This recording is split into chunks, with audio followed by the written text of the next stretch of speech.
Make sure y'all like, comment, and subscribe to my channel, Williams Us 1969. Y'all, I was busy trying to windows to kind of plug where the rain going. You know what I'm saying? Y'all come on in. Let me tell y'all how the devil met me at the dental office today. Come on in here. I get my teeth done on the 16th of July. Y'all come on in, welcome in, hit the thumbs up button, and I hope y'all ready for the late night ride with Miss Jerry. Come on in, welcome in, come on in here. Come on in here, y'all. Y'all got up, went to bed last night. After I finished talking to y'all, had a wonderful time with y'all. Thank you, everybody that came in. I told my husband, I said, babe, I think I done found my wave on YouTube. I really have. And I think it's going to be, hey, I think it's going to be from 8 until like 11 or 12 o'clock at night. Late night fellowship in Jesus' name with Miss Jerry. Y'all, let me tell y'all what happened today. So I get up and I go to the dentist, right? Now, need I remind you now, I got diagnosed with periodontal disease for my bottom teeth. And hey, Callie, and hey, Joy, I got diagnosed with periodontal disease for my bottom teeth in Charlotte, because I got Crohn's disease, y'all. And Crohn's disease is an inflammatory bowel disease, and it's hereditary. So I gets to the dentist's office today, y'all. Let me tell you something. I went to go see a prosthodontist. You understand? A prosthodontist specializes in different type of autoimmune diseases. So they know what to look for, far as your teeth are concerned. Okay? Now, I already knew that this doctor thought, this dentist thought that he was finna finger F my insurance, y'all. I already saw it. I saw it. But I told them before I even made the appointment, I said, look, I need to come in because I need all of my bottoms extracted. Y'all, let me tell y'all something.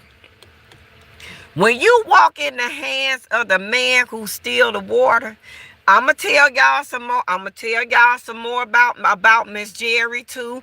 Everybody that was in the live last night before YouTube algorithm so rudely cut us off, they got to know a little bit about Miss Jerry and how I received this gift from God that I got. Okay, we're gonna pillow talk about it tonight too. Come on in, y'all. But anyway, let me finish talking about the dentist's office. There go Cutie Pie.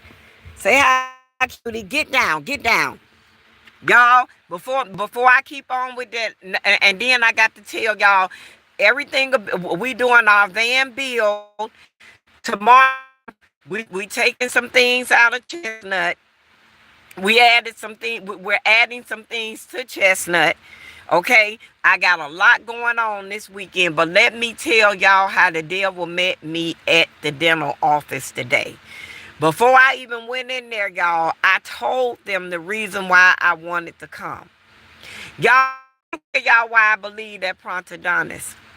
Because once she specializes with people that got autoimmune diseases, okay? The lady high as hell. She high as shit, don't get me wrong. So it ain't no need for her to try, because she high as shit, okay?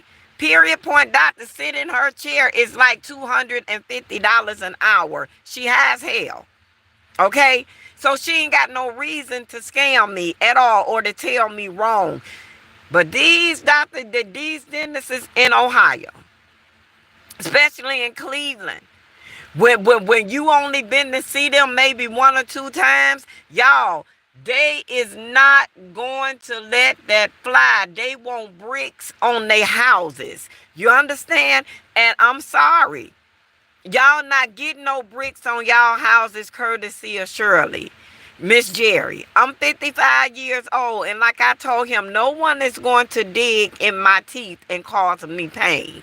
You understand? I'm 55. I have enough pain. You understand? Every single day of my life, y'all, my body be in pain for one reason or another. Okay? I don't have time for no extra pain. I really don't. So I told him, I said, I went to the Brooklyn Dental with the Brooklyn Dental Group in Brooklyn Heights, Ohio. Okay? So when I sat in the chair, here come Miss Karen. She gonna tell me, although I like the fact, I said, let me stop you right now. I said, because let me tell you something. Anything that I do to me, I do it for the Lord, not for you. And like I told her, I don't care what you like or what you don't like. I told y'all the reason I was coming in.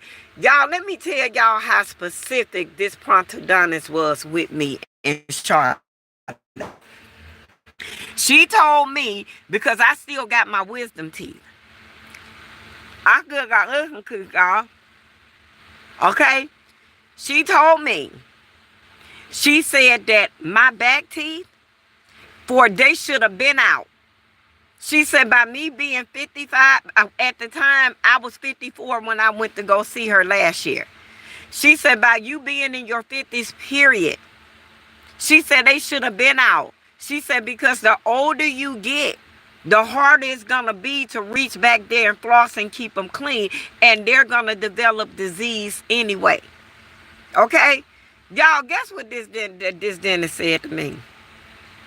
Crohn's disease don't have nothing to do with your teeth. I said, I said, excuse me, sir. I said, do you really think I said, I understand that you think people don't do research. I said, but I'm always self-evaluating me. You understand that? I said, between me and God and I'm always self-evaluating me. I'm always reading up on anything any doctor tell me. You understand? I said, I know all about my disease because it's part of my life. So I study day in and day out about Crohn's disease, y'all. Crohn's disease affects anything that's open. Your eyes, your nose, your mouth, your gums, your rectum, your vagina, anything that's open, Crohn's disease attack it. You understand? And I looked at him and I told him, I said, sir, are you going to pull these teeth? He said to me, he said, I see you still got a lot of bone. He said, so I don't feel comfortable with pulling them. Y'all, I got up. I said, thank you so much for your time. I said, and I don't feel comfortable with you denying me what I know I needed. I said, I don't feel comfortable with that neither. I called an oral surgeon at Affordable Denture and Implants in Akron, Ohio, where I got these pulled at. See, if it ain't broke, don't fix it. Sometimes the same journey you went down before, you got to go back, but in a different manner. You understand? And that's exactly what I did. Who is this? Hold on, baby. Who? Somebody saying Alice cutting up. She gonna have to wait because I'm on live. That's my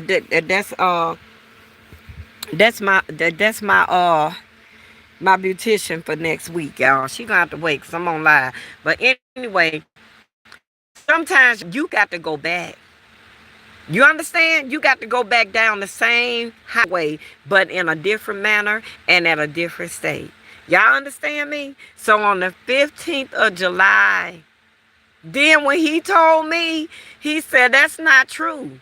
Y'all, I don't know if y'all know this, but everybody that's that's over the age of 40, they teeth stop right here. You understand? They stop right here. When that man said that to me, I knew right then and there. I said, he ready to finger fuck my insurance. And I'm not finna allow him to do that courtesy of me. Y'all, he went to go get that thing. You know that thing that I said, don't put that in my mouth. I said, do not put that thing in my mouth or on my teeth. My teeth are very weak. And I'm not going to leave here in pain. He said, I said, put it down, sir. Don't put it in my mouth. I said, I know better today.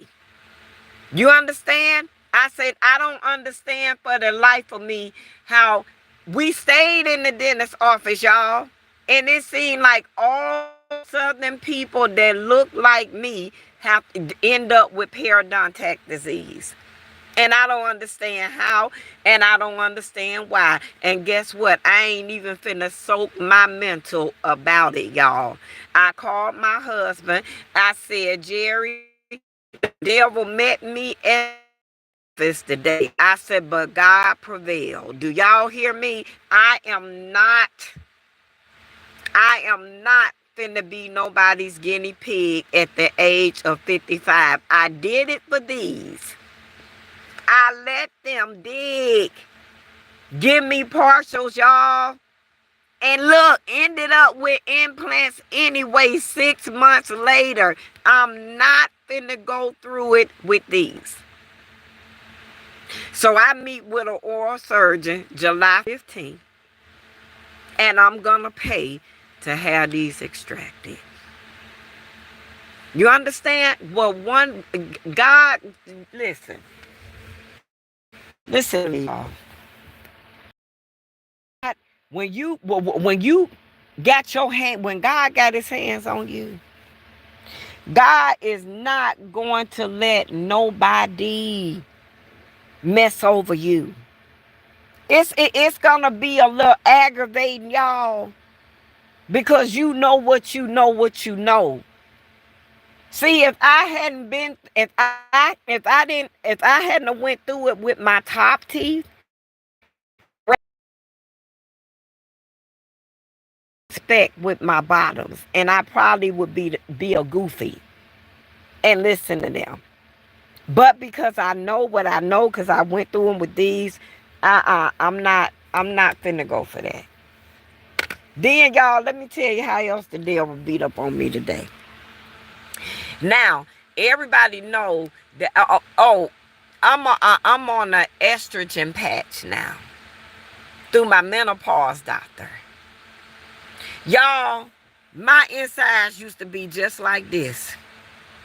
I'm talking about every single day. Y'all hear me?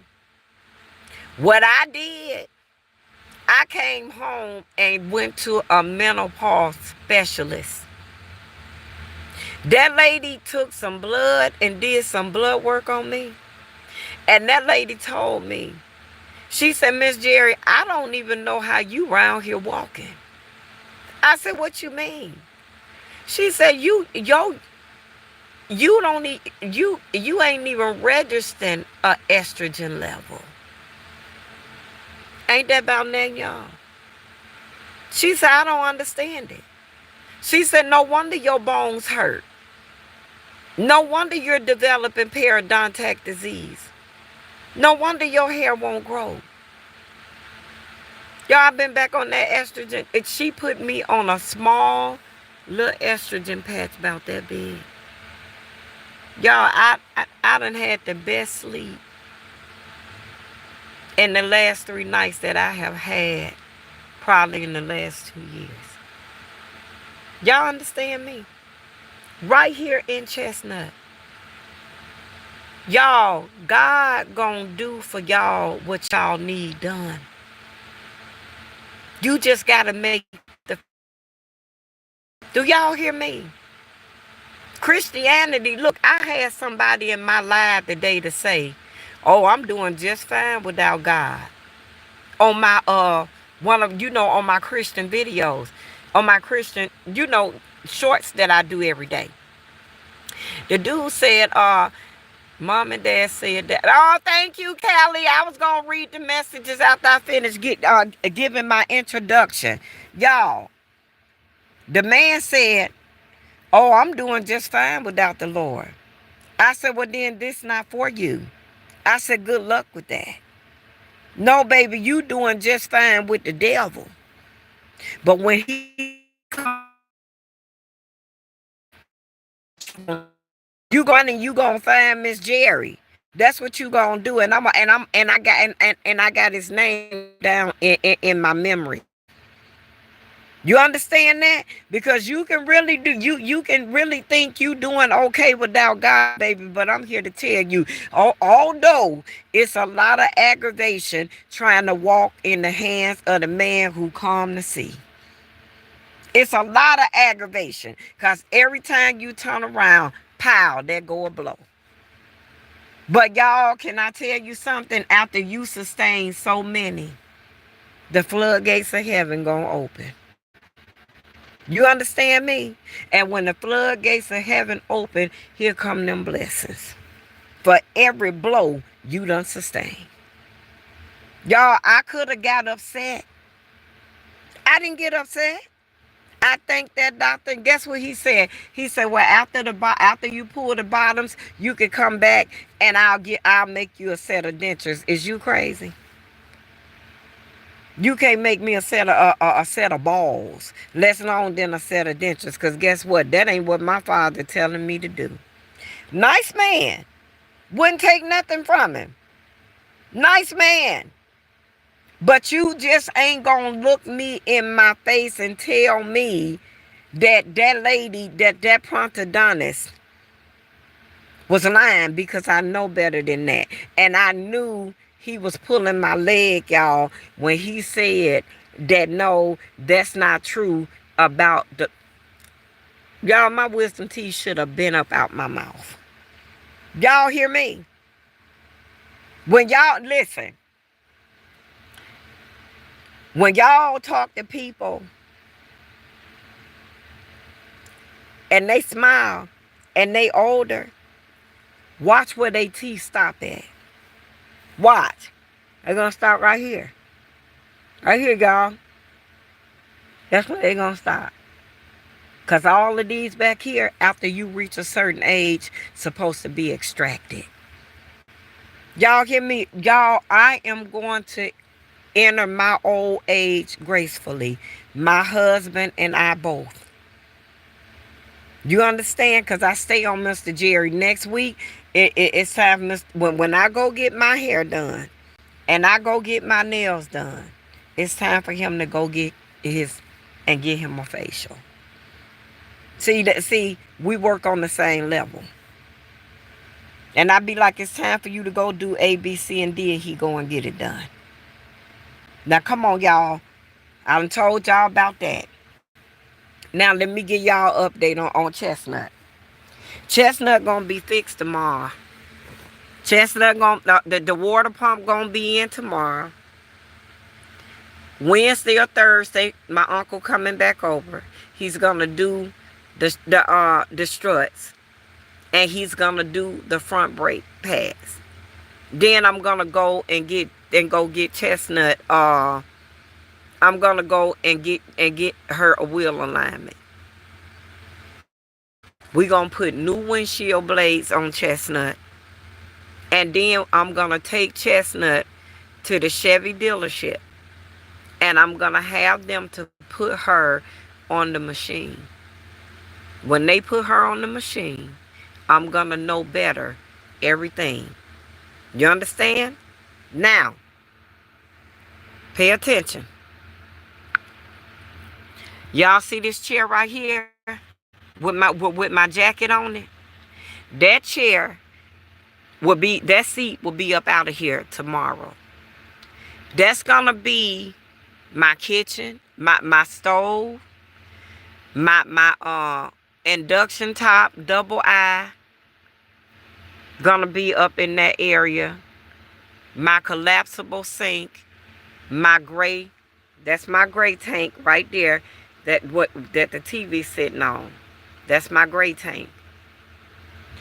And everything gonna be set up from the dashboard on back to right there where I got my you know, my plastic bag hanging for my trash. Okay? That's gonna be my whole kitchen area. Right here, y'all, in this corner, is gonna be my bathroom area. Okay? Right up there at that light fixture, this right here is gonna be up there. Right on the other side of there is my it is my refrigerator. Okay? I'm gonna get another sort. Hey, baby, how you doing? Maria wasn't the devil mad last night. Right in front I'm gonna get another power source, y'all, just for my everything that's in my kitchen area. Okay. After that, this area, all of this area right here, is gonna be empty. That's how I want it. And I'm gonna use it for editing. I'm gonna use it to sit down and eat, to talk to y'all. I just want this area right here clear. This whole area right here. I think it's important that it stays clear. I'll probably push my bed over just a little because they're gonna shorten the legs on my bed also. Okay? After I get everything done, I got some more window covers for Chestnut too, for these two windows right here. So now all my windows covered. Tomorrow, I'm gonna say, yes, Lord, he was, but the Lord, he always win. Y'all, beautiful time last night. I stayed on last night with my kindred spirits. We stayed on the sure I'm gonna do it. I told Mr. Jerry that live. We talk about everything, y'all. Y'all hear me just like we gonna do tonight. And it was a few trolls in here. But the later it got, the lesser we had to deal. And I think I done found my time zone. And I think it's gonna be from 8 to 12.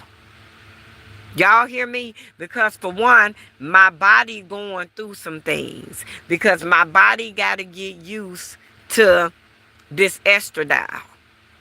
For one. And it's getting me back on track. Y'all, let me tell y'all. Once I get Chestnut organized, get her pretty the way I want her to be, and get everything in order, we leaving from my daughter's backyard. We sure are. And I'm hoping that can happen for real by next Friday.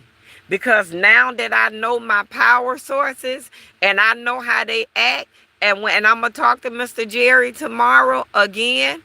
Once I get all of my power, we out. We out.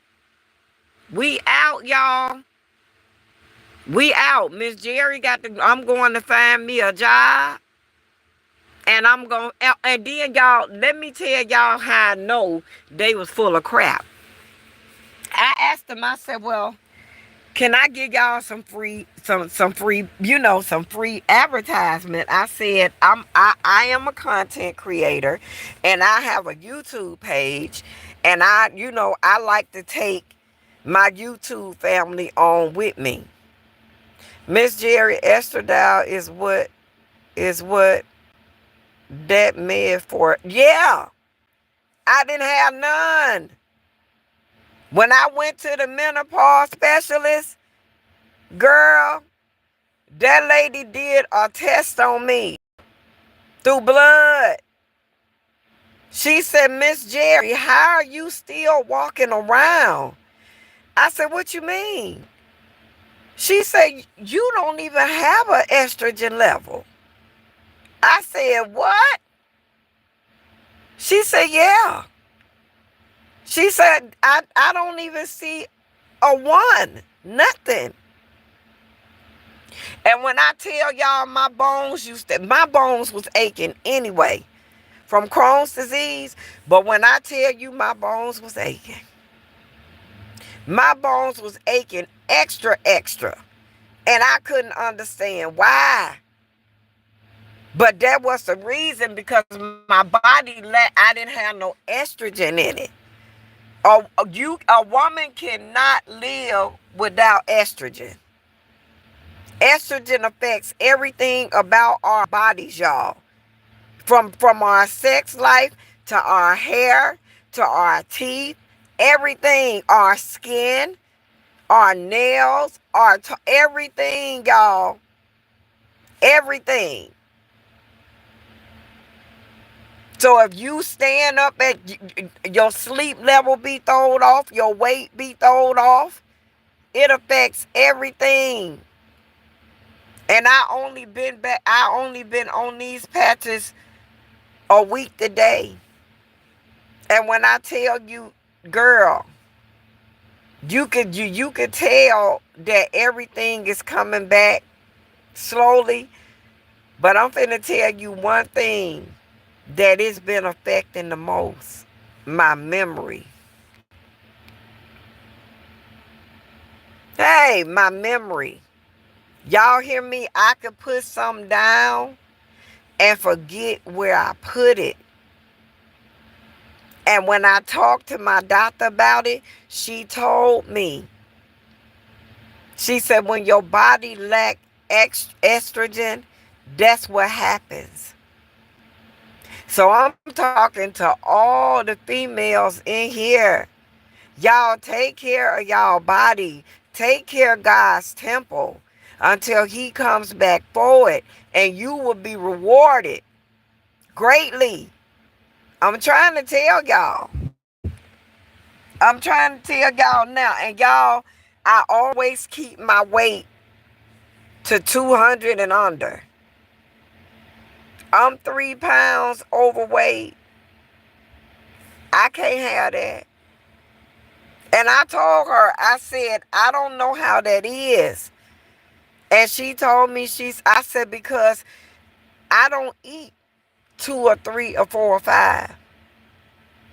Y'all, we went to a place here called Crenshaw. Shout out to Crenshaw's on East 185th between Lakeshore and Waterloo. Shout out to Crenshaw's. Shout out to the girls over at Crenshaw's. Y'all, my daughter and my granddaughter, one got a chicken Philly, one got a steak Philly. I wanted me some good old-fashioned food. So I ordered greens, macaroni and cheese, and meatloaf and cornbread. Y'all, Maria said, I'm wondering if a woman loses ovaries. I wonder how estrogen is formed. I don't believe total hysterectomies are necessary. Women need them. I didn't have a total one. They really don't give you total hysterectomies. I don't need no salad.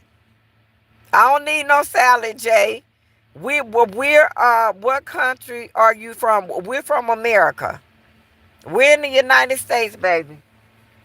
But wait, y'all. So anyway, the dinner, y'all, when I first got it, I wanted it. I ate a spoon of this, a fork of this, a fork of this, and a fork of this. Welcome in, baby, from Nigeria. Hit the thumbs up button and consider being a kindred spirit. Subscribe to the channel. And y'all know what? And when I told my doctor how I ate, you know what she told me, y'all? She said that I asked her. I said, Dr. Sally, why is my butt getting big like this? She said, because of the lack of estrogen. Maria said, not changing the conversation, but yes, I know women. I I had a okay, okay, okay. I know I didn't get I didn't have a total one. I still got mines. But you know when you get in menopause, don't nothing work. Everything slows down if it's not medically treated. Maria, and you know what? And I had real bad hot flashes, girl. I'm talking about real bad. Now, not so much as. But you know what? It's in menopause, girl, when everything wakes up in you. And can I tell y'all something? Let me tell you what's so messed up, though, Maria. Children don't understand, and people don't understand that when a woman goes through menopause, y'all, if y'all notice, that's when marriages break up. That's when children and parents start battling against each other. If y'all notice that, I'm telling y'all my experience in menopause. And it don't help that I'm deaf. You know, Maria said, women in Buffalo, thank God you did not. I'm glad, man. Yeah. Yeah, I wasn't going to let them do that to me. I wasn't going to let them do that to me. I was not going to let them. And you know what else? Dr. Sondrich, she had a heart. Y'all, listen, and you know what? No one in here is racist. But just like I told Dr. Sally, I said black women are not done right when it come round to certain things. We're not done right. We're not treated right. So we got to live with the fact that we got to really fend for ourselves in a lot of situations. You know what I mean? Y'all, it's terrible. But it happens. And what can you do about it? Nothing. Nothing at all. You probably will come out better if you find a doctor of your own ethnicity and race. But then it's messed with that too. So what do? You just trust God. That's all you can do. That's all you can do, baby. Period. Yeah, but sometimes I get up in the morning, Maria, my bones ache so bad it be unreal. And that's what I told that dentist. I said I am not finna be bothered with no tooth pain, honey. On top of everything else, I'm too old for that. It comes a time in a person's life when they got to make a hard executive decision for their later years in life. And I'm at that point now. And I told him that he wasn't to pull my teeth. I said, I know. I said, cause you ain't getting no money from my insurance. I said, I understand. I said, I gotta go down the same avenue I went down. You understand that? Period. If it ain't broke, don't fix it, y'all. Just relax. Let go and let God. Because y'all know what? When the devil done administer so many blows to you, you become immune to it. And you be like, oh, that ain't nothing but the devil. Here he go with his bull crap. Get Motrin 800s from Doctor. You didn't He didn't want to. Guess what he did? He went against everything that the Prontodontists said in North Carolina. Even to the fact, Maria, that lady told me, she said, your wisdom teeth should have been pulled. She said, because the longer these teeth stay in my mouth, she said, the harder it's going to be for me to keep clean.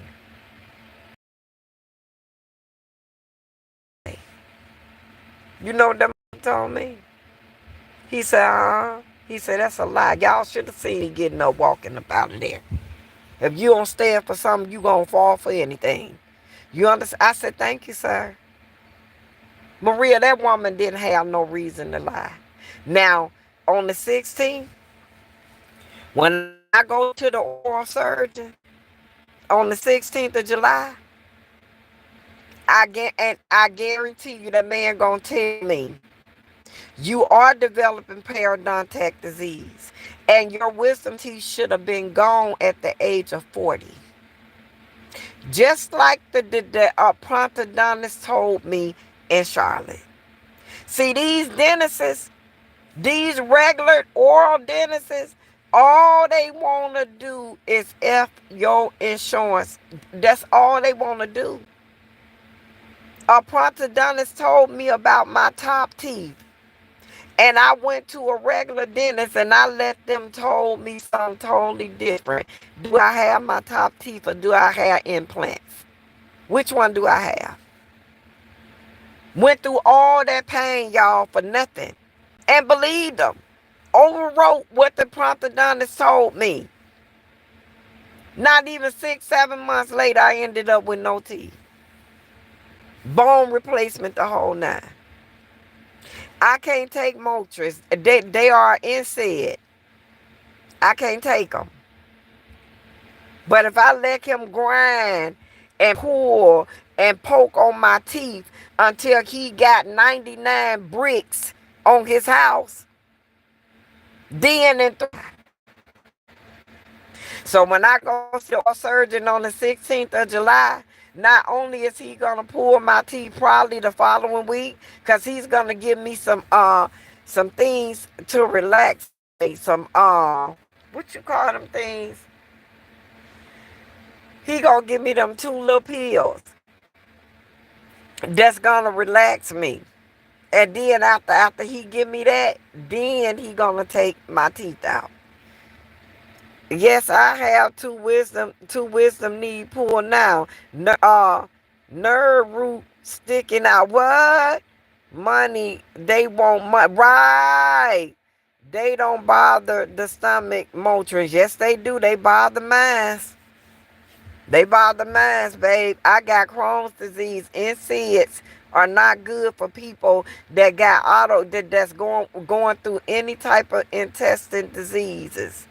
It ain't good. It'll irritate it. And it'll make you flare up. Oh, yes, they do, baby. They bother me tremendously. And they work so good. But I cannot take them. They do mines also. Motrins, they do. That's because they NSAIDs. When you got autoimmune diseases, you can't take stuff that with NSAID in it. It don't work good. It'll do you in. Y'all, Cutie Pie, I don't know what it is about my time. Cutie Pie, my daughter's house, y'all. She barks like, volumes. Yep, that's what I got to get 2 of those. They going to give me 2 of those. And the week after, they going to pull my teeth. But I guarantee you, I'm not going to walk out affordable denture implants without teeth in my mouth. Because they don't do that. See, when you go to it's a difference between a regular dentist and an oral surgeon and a prosthodontist. An oral surgeon and a prosthodontist is right in the same category. A plain dentist, child. Yeah, I had to bring her back out, Maria. And I told my daughter now. I said, Cutie Pie see spirits in here. That's why she barking like that. She see people. And I told her, I said, that's the only that she's a service animal, y'all. And that's what she was trained to do. She was trained to bark to let me know that it's something near me. But when she out here in the van, she don't bark. She don't do none of that.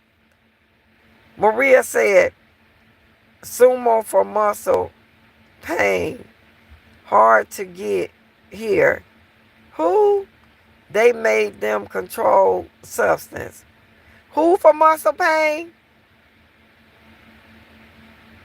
Oh no, they not gonna give you. What is that? Some that. Oh no, they not gonna give you them. They ain't finna give you none of them, baby. You gonna have to be up under some type of something. I learned to control my pain on plain Tylenol. Y'all hear me? When Crohn's disease woke up in me, I promise y'all, the guy that I was dating at that time, he, he put it in my mental. He said, he said, little lady, learn to train your pain off of Tylenol. And I did. I did. Wrap around that Tylenol. And it's going to be sufficient enough for it to relieve it. And that's what I did. I trained my mental and I trained my physical with Tylenol. So any type of body pain I sustain, I could go take a plain Tylenol and the side. Sure will. Sure will. Y'all know what? I'm not gonna worry about anything. Then y'all, let me tell you what happened. When the devil couldn't get me mad at the dentist man, I just went right on, called Affordable Denture and Implants, made me an appointment with the oral surgeon. Boom. Y'all, why goes in my daughter's house right now, I teach the estrogen patch, Maria, every 2 days, not to exceed 96 hours a week. Okay? And changing this. So I change it every 48 hours, every 2 days. The third day, I change it. Okay? Y'all, now I know I leave the patches in the refrigerator on the door. I know I ain't no fool. Y'all, why I goes to look in the refrigerator to get the patch? The patch is not there. I said, now, I know good and well I left those patches in the refrigerator door. I sit down on the couch and look in my hygiene bin where all my hygiene products at every.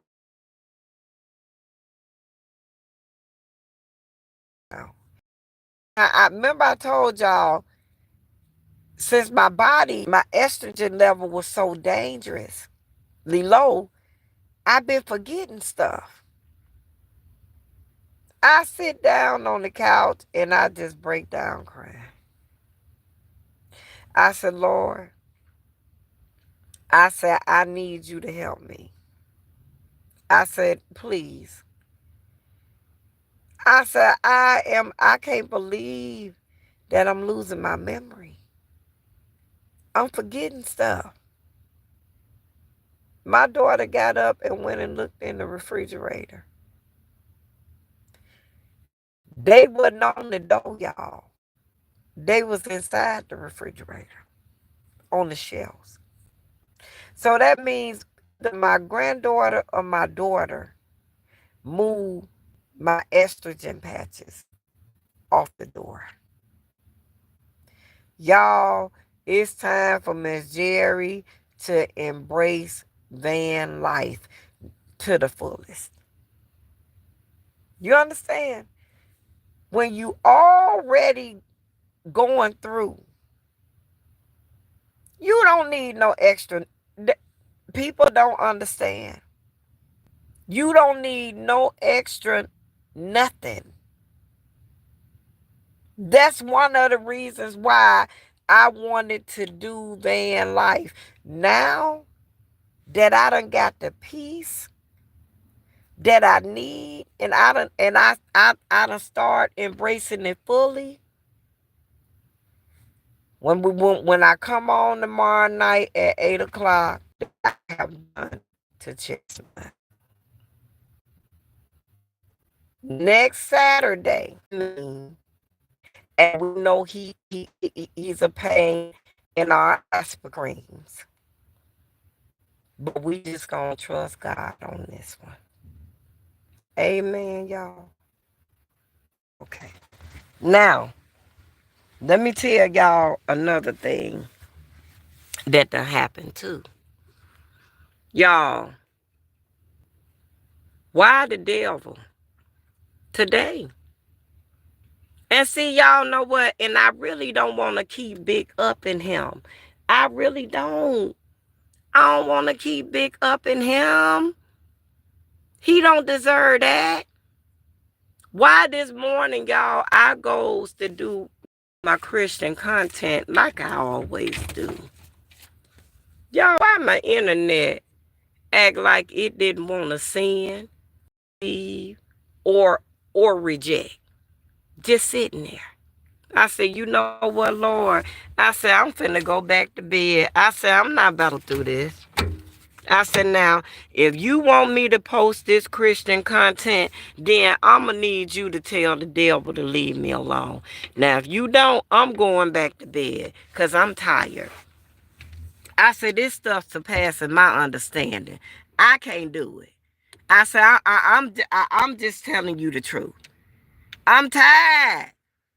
I'm tired of getting knocked down, y'all. Every single day. And you know what? And it's been going on for a very long time. So now I'm just talking to God about things.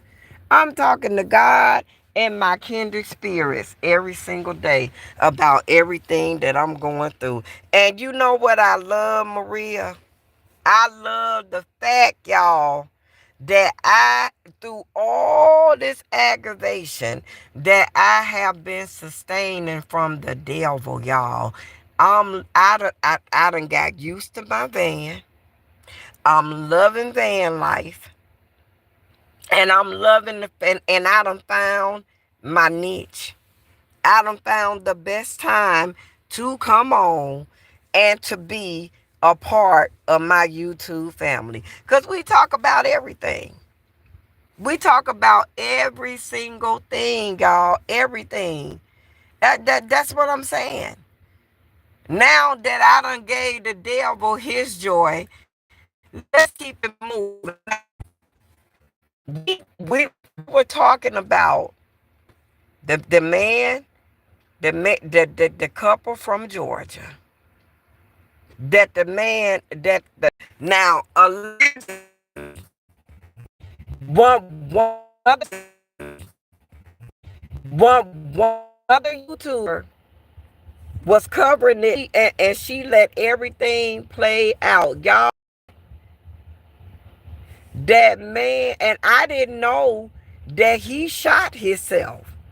I thought he had stayed. Now he stabbed that woman to death with a knife allegedly. But after the police was called, but I wonder who called the police. See, I got to go back and I got to really look at it. They said, after he did what he did, he got in the car and he drove away from the house.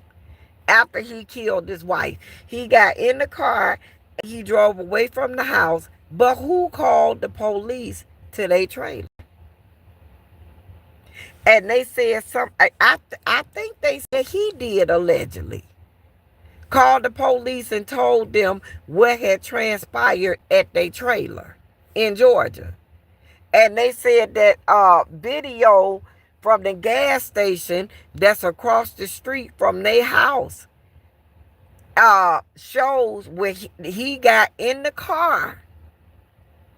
And I think they said he drove and called the police and told what had happened at their house allegedly. I think so, if I'm not for sure.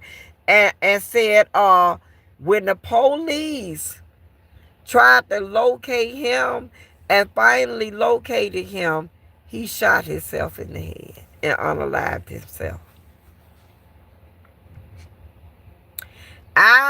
Then they showed the brother. When the brother came back on again, they showed the brother when the brother was crying, and the brother was saying that he thought that they was playing like they always did. And then they showed the part of him saying, I guess when times was good with them, they showed him saying, this my bitch.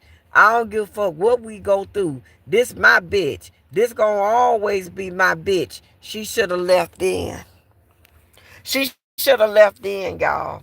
Y'all, I don't understand for the life of me how people seriously crashing out on YouTube.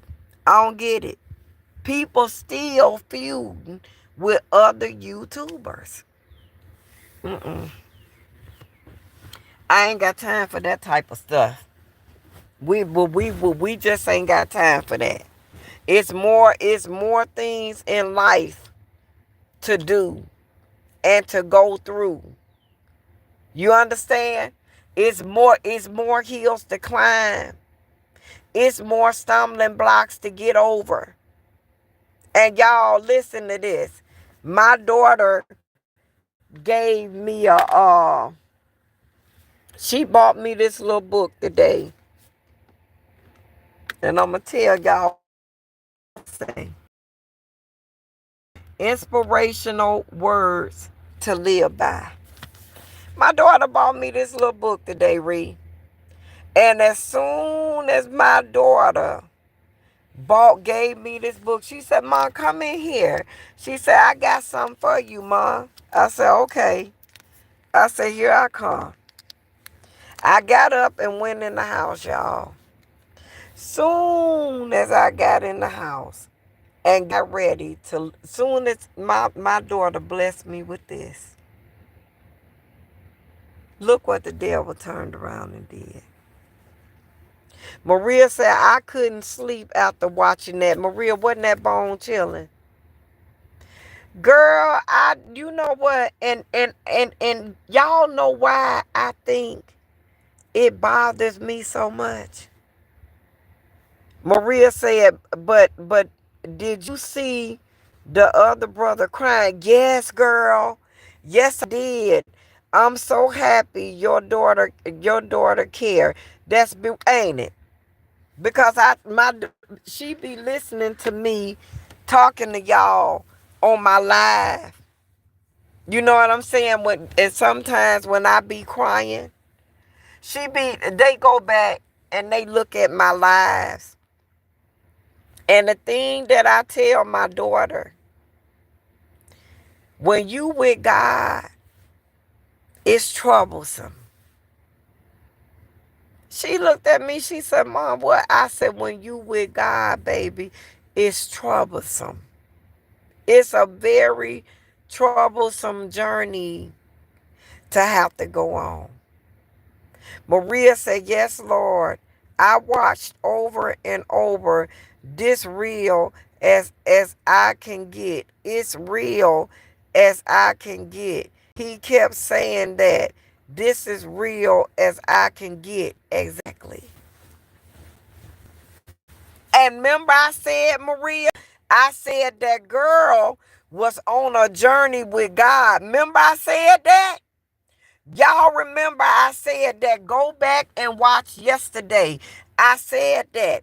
Yesterday morning when I was doing my daily devotion, I said, y'all, she had to been on some type of spiritual walk with God. I said, because God sent a warning over and over and over again before he sent the storm. But she was out the realm of God. Remember I said that, Maria? Listen, the one girl, I didn't catch her page, y'all. I'm so sorry. But it's a girl that covered that story today. And the girl that got killed, Maria, the wife, every morning she posts a spiritual affirmation for her life every morning. And yesterday she posted one. She said, I just want peace and I just want rest. She said, I just surrender everything to the Lord.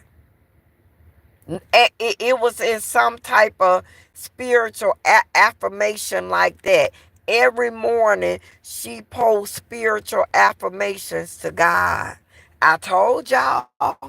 I knew it. I knew it because God only gonna send his children, the ones that worship him and the ones that praise him and the ones that believe in him. Those are the ones that he's gonna send the warnings to. But when you out the realm of God, you not gonna catch it in time. Maria said the brother said he was crying. You couldn't see fear in her face, and she was arguing and laughing with fear. With fear, look at her. That's what I'm saying, Maria. That's what I'm saying. That girl was scared. He said, I'm going to beat your ass. I swear to God, I'm going to beat your ass. And when he picked up that knife,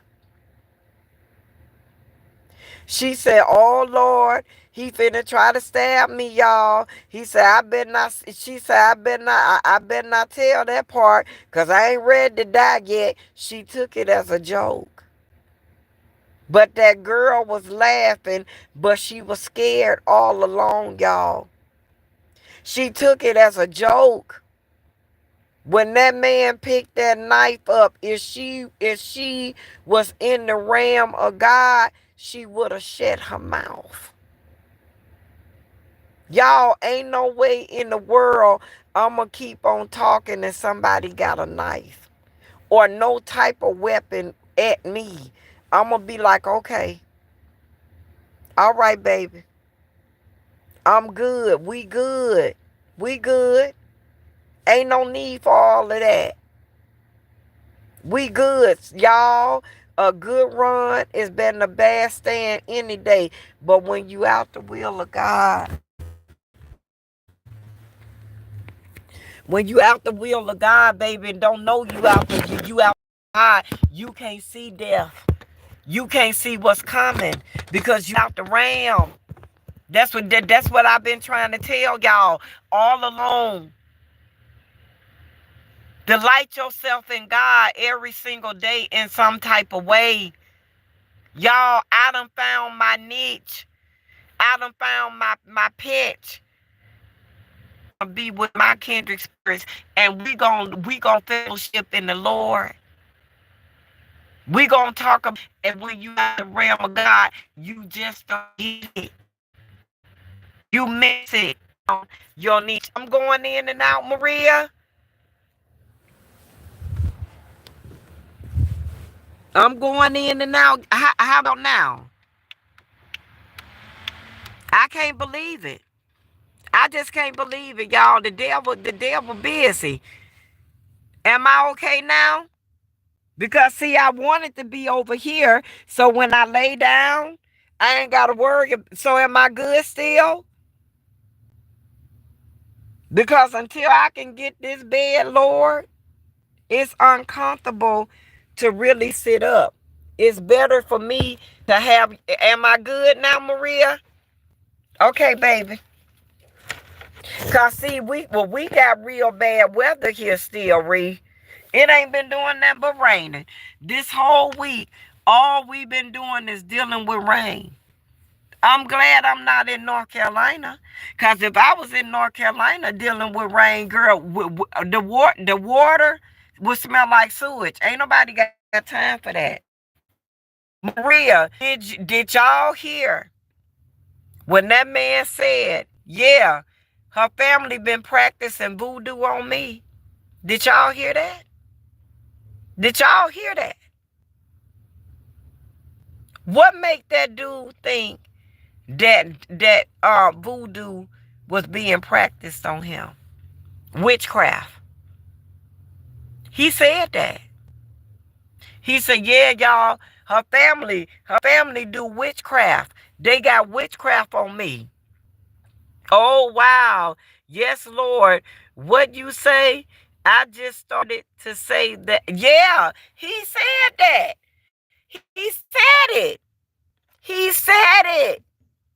He said that her family was practicing witchcraft on him.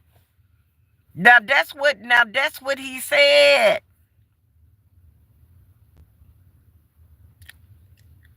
I don't believe that.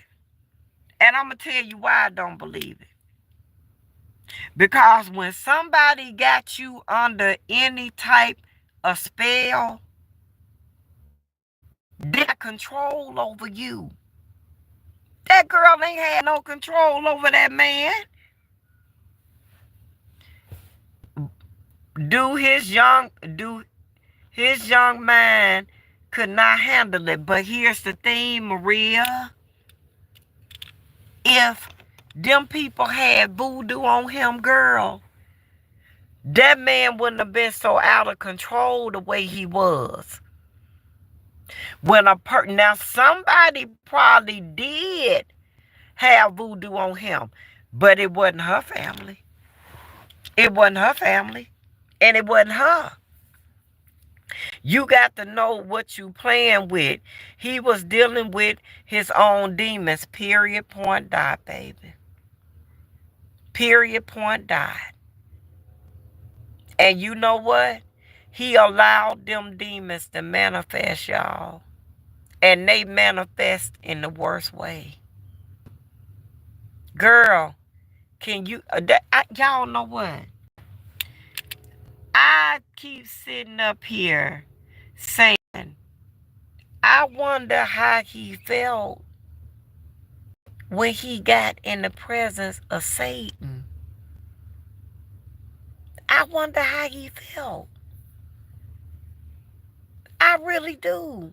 When he woke up in the look, y'all, when he stabbed and unalived her and woke up in the afterlife and she was there, I wonder, was she there with him in the afterlife? Or was they on two separate waves?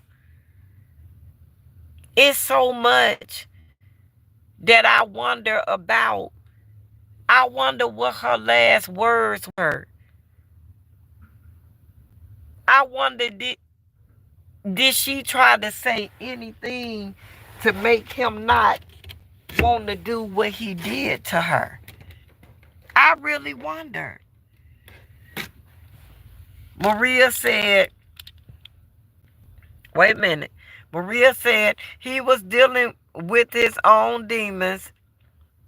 Is what to know how his mom and dad saying, brother said, the dad said, now you free, but he's not in the afterlife at all. At all. Hey, man, at all. I wasn't sure did, Maria, but I wonder what they meant by that. I really wonder. I wonder what they meant by now you free. I really wonder. That meant, but y'all, wait a minute. We're from America. We're from the United States. Y'all listen. Ain't no way in the world that girl family or that girl had no voodoo or nothing, no type of mind control over that man at all. Let me tell y'all why. When a person got mind control over you, you don't kill, you don't unalive the people that got the control over you. You understand? You snap on everybody else, but you discipline when it come round to the person that got mind control over you. Maria said, did you hear his little brother say that? He said it. The guy said it. The husband said it. And I heard when when they read what the mama and what the parents had to say, that's when the brother said, the daddy said, now you finally free. God exists God existence cannot be proven. It's a myth. Well, Andrew, guess what? This is not this ain't what what we talking about, it ain't for you. You got to go find out or go to kindred spirits that feel like you. But over here, we believe in God. So I'm going to dismiss you out the congregation. Have a good night. Bye-bye. Bye-bye, baby. Played in my... Sorry, baby, but I don't repeat or try to pronounce things that I don't know you're saying. So, because some people do crazy stuff, and I have you speaking it, and you will be speaking condemnation over your life and don't know it. So when I can't pronounce or speak other languages, I just don't even try. Okay? But you're welcome to stay in the live. I'm so sorry that we can't pronounce whatever it is that you're saying. Y'all, come on, let's keep it moving. But yeah, Maria, I don't know, girl. I don't know, but one thing for sure and two for certain. I don't know what the devil, I don't know what the daddy meant by he finally free. You think your son free? Baby, your son is in eternal hell forevermore. How can he be free? He in bondage forevermore. See, y'all, and I'm going to have to say allegedly, but this is my own opinion. It seemed like that husband came from a long history of black men that like to beat and control women. Because, baby, your son was a certified, dignified, bona fide woman beater. Do you understand that? And if you think that your son is free and your son done got up on social media and admitted to beating the hell out of his wife, and you got the nerve to say your son is free, what about what that woman's daughter went through? That's how you know, that's how you know those southern men strict with their women. That's why I would not date one. I would not be with one. I would not own one. And I would never date or marry one. I promise you. Because they're woman beaters and they dignified damn cheaters. They'll cheat on you in a New York minute, baby. Do you understand that? Because it's in their DNA. Do you hear me? Think they can't cheat? Can't, Maria, you better say it, girl. You better say it. And I dare you to say anything about it. Do you hear me? And I dare you to open up your mouth. We seen it live and in living color. Period. I wouldn't date one. Not only would I not date, I wouldn't own them. My children, father, I thank God he's a gentle giant. But I wouldn't deal with him neither. You understand? I ain't got time for that. But it's a shame that daddy said that. You finally free. What about that? What about that lady who he married, that he didn't have no problem with telling the world, you know I'll beat the fuck out of you. He told the world that. The girl said it. The girl like, you beat me. You beat me half to death when I was pregnant. And she said every time she grow her dreads, y'all, he would get mad and would pick a fight so he can just snatch them out her head. Lord have mercy, Jesus. Lord Jesus. I couldn't live a life like that, y'all. And they was not young. They wasn't young. They was not young, y'all. So we can't say, well, we can't put it on their age, because they was not young. These people were older. I don't understand it, y'all. I just don't get it. Why did she stay with him? Why? Why? Lord have mercy, Jesus. And she knew God. She just didn't trust God. Ain't that something? She knew the Lord, y'all. She just didn't trust him. Wow. She was out the realm of God.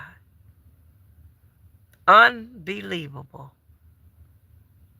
And it bothers me so much, y'all.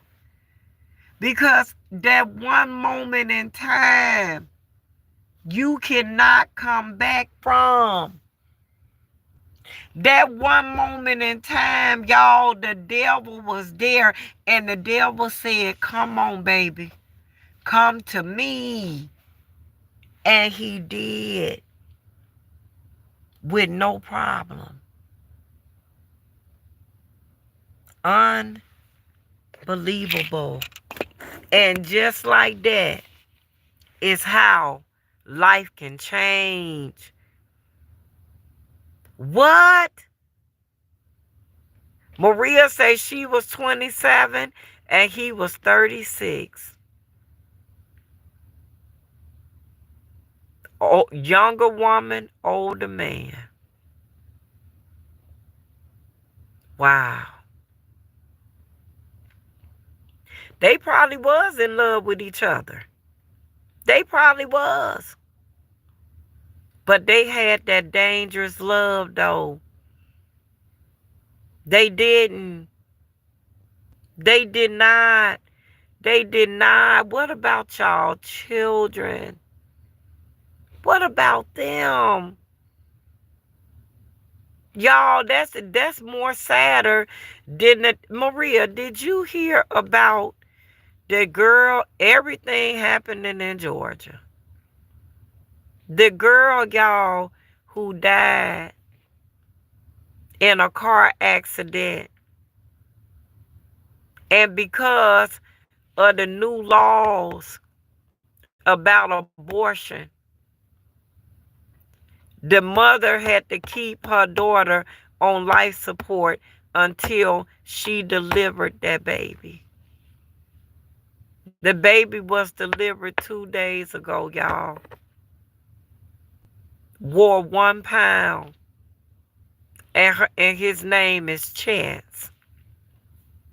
Can y'all believe that? Can y'all believe that? And then Maria, wait, let's go. Let me go back to this. And you know how I knew it was a bunch of devils in that dental office? Girl, it was cold. It was ice cold in that dental office. And y'all, I asked them, I said, can I do a video on my dental journey? I said, I'm a content creator and I like to I like to do free advertisement for people. And not only that, it'll make great content for my kindred spirits and my YouTube family.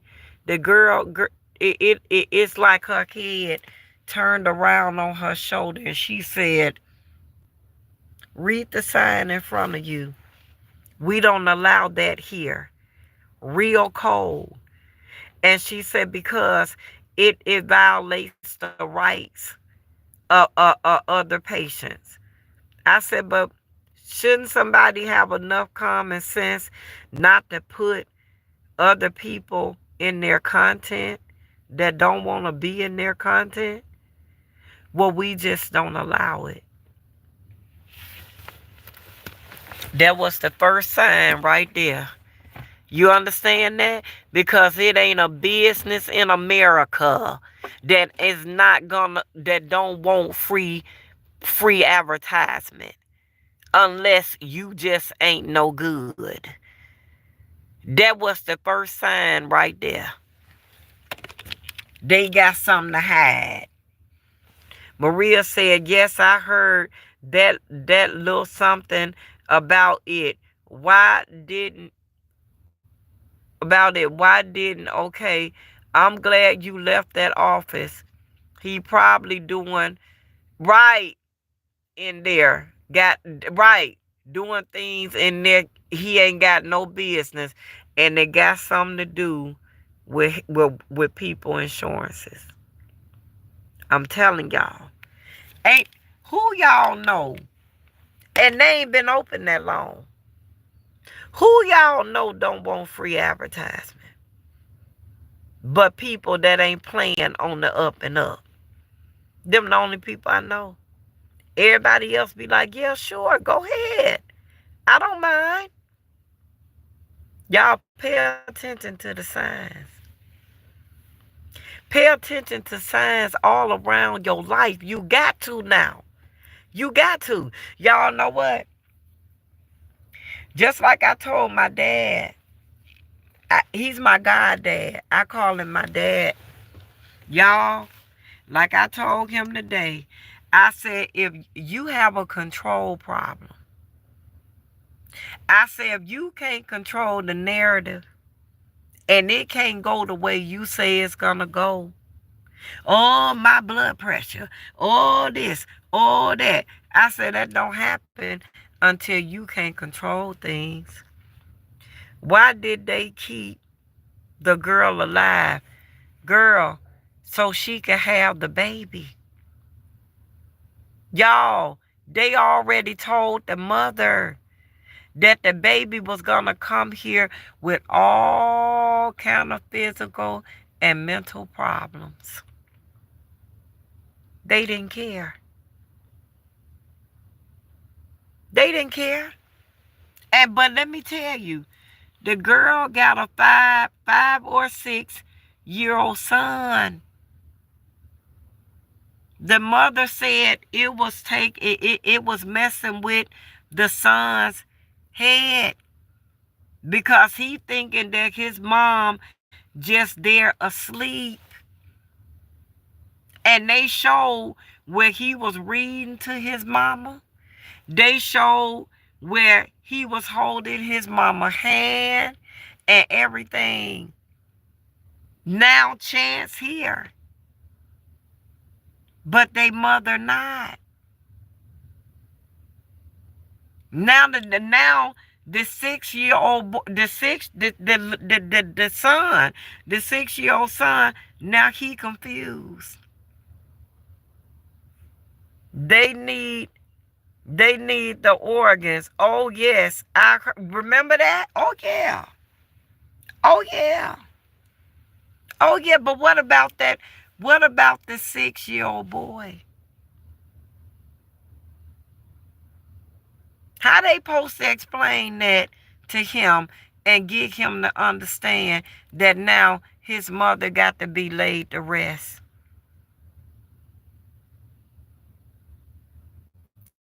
How? How they gonna explain?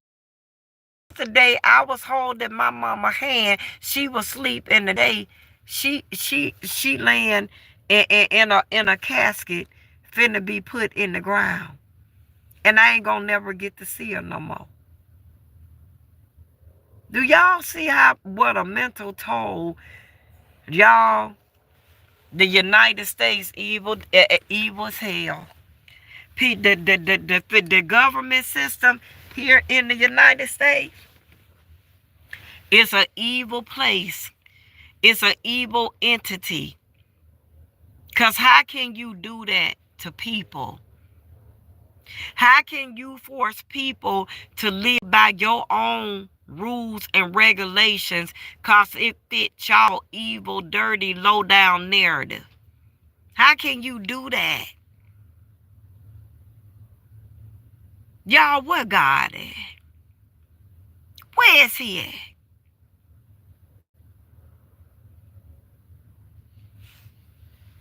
Y'all, I had another person come in my life not too long ago and say, I don't believe in God. God is a myth. I can understand why they feel that way. I can understand the whole narrative about Christianity and God because I'm living it out in real time. So I can understand it all. I can understand when a person say God is a myth. I don't believe in God. I can understand when the man said, oh, I'm doing just fine without God. I can understand that too. But what I don't understand, y'all, is when God let things happen to good people. That surpassed my understanding. I'm still trying to figure that out, y'all. And you know, you go through things on this earth and you big up God every day of your life. But you don't understand the trials and the tribulations that got to come because I'm big up in the Holy Spirit. And I'm trusting and believing in God. Why do I have to go through this? Y'all, you go through it so much, you just become immune to it. When things bad happen, you just be like, oh, okay, that's just the devil. That's where I'm at now. Because I've been getting beat up on since January. So now I just be like, oh, okay, that ain't nothing but the devil. I ain't finna worry about that. Uh-huh. Ask my husband. Y'all, I wear matte lipstick. And I've been wearing it for a long time. So when y'all see me putting this on my lips, it's not because I'm trying to, you know what I'm saying, glam myself up or anything. It's because after you take the matte lipstick off, you got to moisturize heavy. Because if you don't, your lips will clump up and they'll break out. Because the matte lipstick is dry. And when you take it off, you got to keep moisture on it. Because if you don't, you going to feel the wrath and it hurts. It hurts when it dries up. And it take a long time to moisturize them out and get them back smooth again where the matte lipstick will receive it. So that's the reason y'all see me using this. It ain't that I'm trying to do nothing. It's bedtime. You understand? I'm fellowshipping with kindred spirits. So I'm good. I'm in my bed. I done did my day. My day's journey is over. It's the Sabbath day, and I'm gonna embrace it with my kindred spirits. Yep. When I told Mr. Jerry last night, Maria, that all me, you, and Kathy and a bunch of us was on last night for about 4 hours, he was like, "Really?" I said, "Yeah." I said, "I noticed the latest it get, the less you got to worry about trolls, cause you don't, you don't. I really want to go to. I wonder." Maria say, "Are you looking for work there in Cleveland?" Oh yeah, girl. Yes. Yeah, girl. I done had 4 job offers. This where I'm from. Yes. I'm gonna work here a month till I get some of it. See, my plan was, Maria, but see, I didn't delight myself in God when I made the plan. My plan was to go on and get these pulled and go on and start my denture journey. So by the first or the second week of the third, no, I'm sorry, the first or the second week of August, we were gonna be in Alabama. And after that, we were gonna leave and go on around to Tennessee. Cause see, you got to go through Tennessee, Birmingham, and all them up. We gonna be right there on the coast of Florida. You see, I was gonna leave Alabama, go through Montgomery, spend a couple of nights in Montgomery so y'all could see Montgomery. Then I was gonna leave Montgomery and go on, baby. But on our way through Selma to Alabama, we were gonna stop in Tennessee, spend a night or two in dangerous Tennessee, leave Tennessee, and proceed. But now this done knocked me down. But I told the lady, I said, "Can you put me on y'all cancellation list too? So if y'all could get me in sooner, I could come." And she said, "Oh yeah." So while I'm here and I'm getting work done to Chestnut, yeah, I'm gonna try to snatch me up a job real quick. Cause my thing is every state I go to, I'm gonna work until I get monetized. And until YouTube make me a full partner. Then I was gonna slack off working and just do a lot of content. You know, I noticed that a lot of people are on 2 and 3 different platforms. I don't want to do all that, Maria. I don't want to do all that. Facebook too dark for one. Hey, Jihad, how you doing tonight? I'm good. I'm good. Thank you. God bless you back, baby. You know what we doing. We just doing our I really done found my lane now. You see what I'm saying? When I get off from talking to y'all at night, I go on to bed, Jihad. Because I done spent the evening with kindred spirits. We done talked about everything, and how we feel about things, the whole nine. So yeah, after that, I'm good. I be ready to go to bed.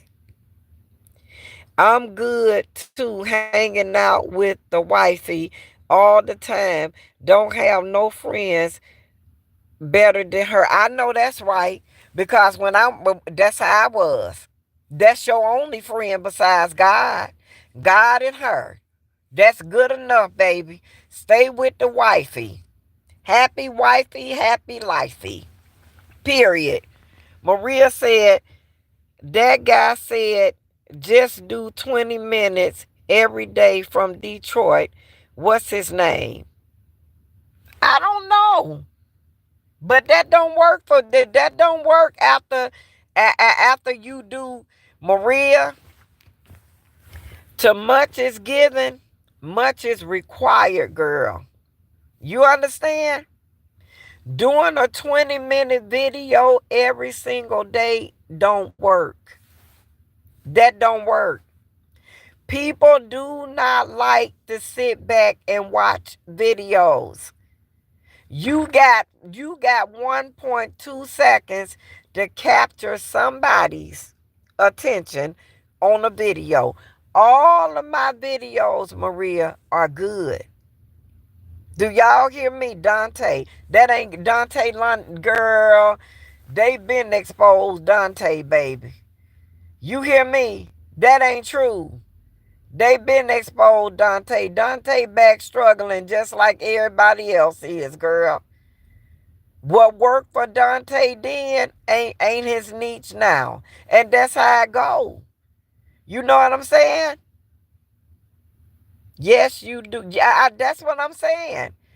Maria said, yes, you do good videos, right? Very, very inspirational, y'all. Very informational. If people take time to go back and watch my videos, they will be blessed.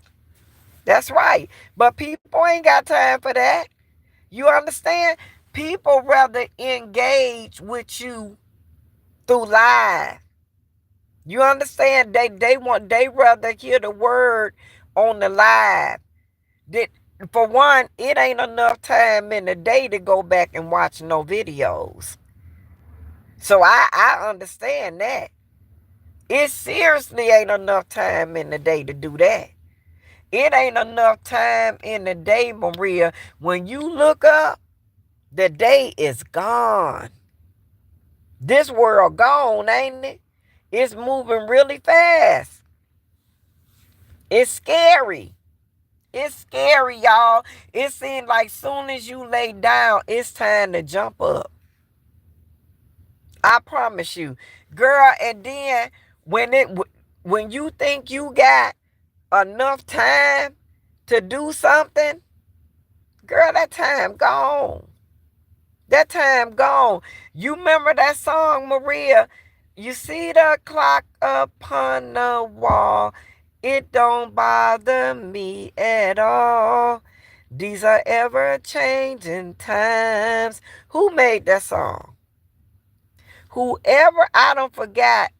Didn't Dionne Warwick make that song? Whoever made that song knew something. Y'all hear me? Whoever made Ever Changing Times knew something. Y'all, I don't know about y'all.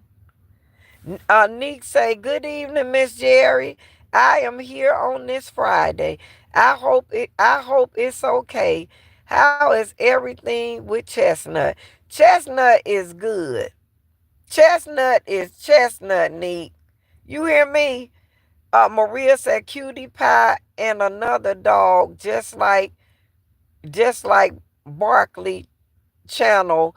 Once you settle, you, you once you settle will be yes. These are ever changing times.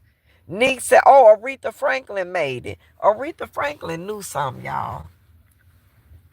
Aretha Franklin knew something. I don't know what she knew in y'all mind to where we at now, where we came from. I agree. Morning, it comes so quick, baby. It seems like soon as you close your eyes, it's here. That's scary to me, y'all. That really is. Do y'all just Maria, Nick, do y'all just ever sit back and just reminisce to how things was? Look at this mess. A, a lot of times we sleep but not resting. Yes, God, I agree. Yes, I didn't think today was Friday. That's what I'm saying. That's what I'm saying. Every time you notice something, y'all, every time we get to talking about deep stuff, the algorithm go out. Have y'all noticed that? Every single time, all all of the young people that done died, y'all, that done died, y'all, that's supposed to protect us. Have y'all noticed that? Oh, Neek said things are just different now. I can't put it in words. We gotta pray all day, every day. And I promise you, baby, that's exactly what I do. I delight myself in God all day. Every single day, I uh, I say something about God all day long. All day. All day, I talk about God in some kind of way. If it ain't nothing but telling people, I bless you, and I tell y'all, look at this. See what I'm saying? Y'all see what I'm saying? And then you got to ask yourself, how much of this is YouTube algorithm that's trying to discourage you from getting your watch hours in? You got to ask yourself that too. You see what I'm saying? You allegedly. You got to ask yourself all things, baby. Nick say, you're right. The phone going in and out when you speak on God's goodness. And you know what? And it's been doing it since last night. So y'all, are we to believe that the people that's controlling the narrative about YouTube, are we to believe that they're not good people? That they got some type of darkness in them too, allegedly? Because y'all, I don't know nothing else to talk about. Maria said, yes, all day, every day, prayer. That's the only thing that's going to hold it up, y'all. That's the only thing that's going to help us. Because the first time, can I tell you something? It's so dangerous out here now to be caught out the will and the realm of God. The devil's so mad, y'all. And the devil, look, I hear gunshots. Every night, every single night. You got to be some kind of evil to sit there and make a person have a child and they dead. You got to be some kind of evil. You understand that? That girl was dead. That girl dead, y'all.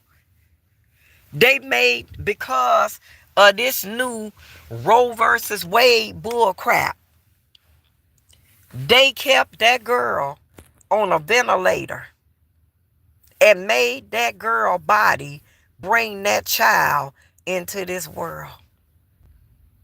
You got to be some type of evil. The government is not going to go through the struggle that girl mother and her father finna go through to try to get this child some type of decent life. You understand that? And time is on their side, y'all, because they're of age. Now they got to try to raise Chance as and make his life as normal as they possibly can. Because people do not treat your kindred spirits the way you treat them. You understand that? That boy mama gone. Those boys' mother is gone. That little 6-year-old boy gonna be emotionally scarred for the rest of his life because he gonna tell his children how the government kept his mama on life support and he thought that his mama was alive but just sleep. He got a testimony, y'all. A hurtful testimony. You understand that? Can y'all only imagine what that done to that little boy emotionally as well as mentally? Can y'all imagine that? Can y'all imagine how that little boy feeling tonight to know that his mother all that time laid there was not there? Can y'all imagine that? Can y'all imagine that now, today, that little boy is going with his grandparents to prepare his mother to go with the Lord? She been with the Lord all along. It's unbelievable. It's unbelievable, y'all. It's unbelievable. But guess what, y'all? Had the mother not ever filed for a birth certificate, I know it. Had the mother, but look, had we known about them sovereignty laws back then, she would have had control over her daughter instead of the government.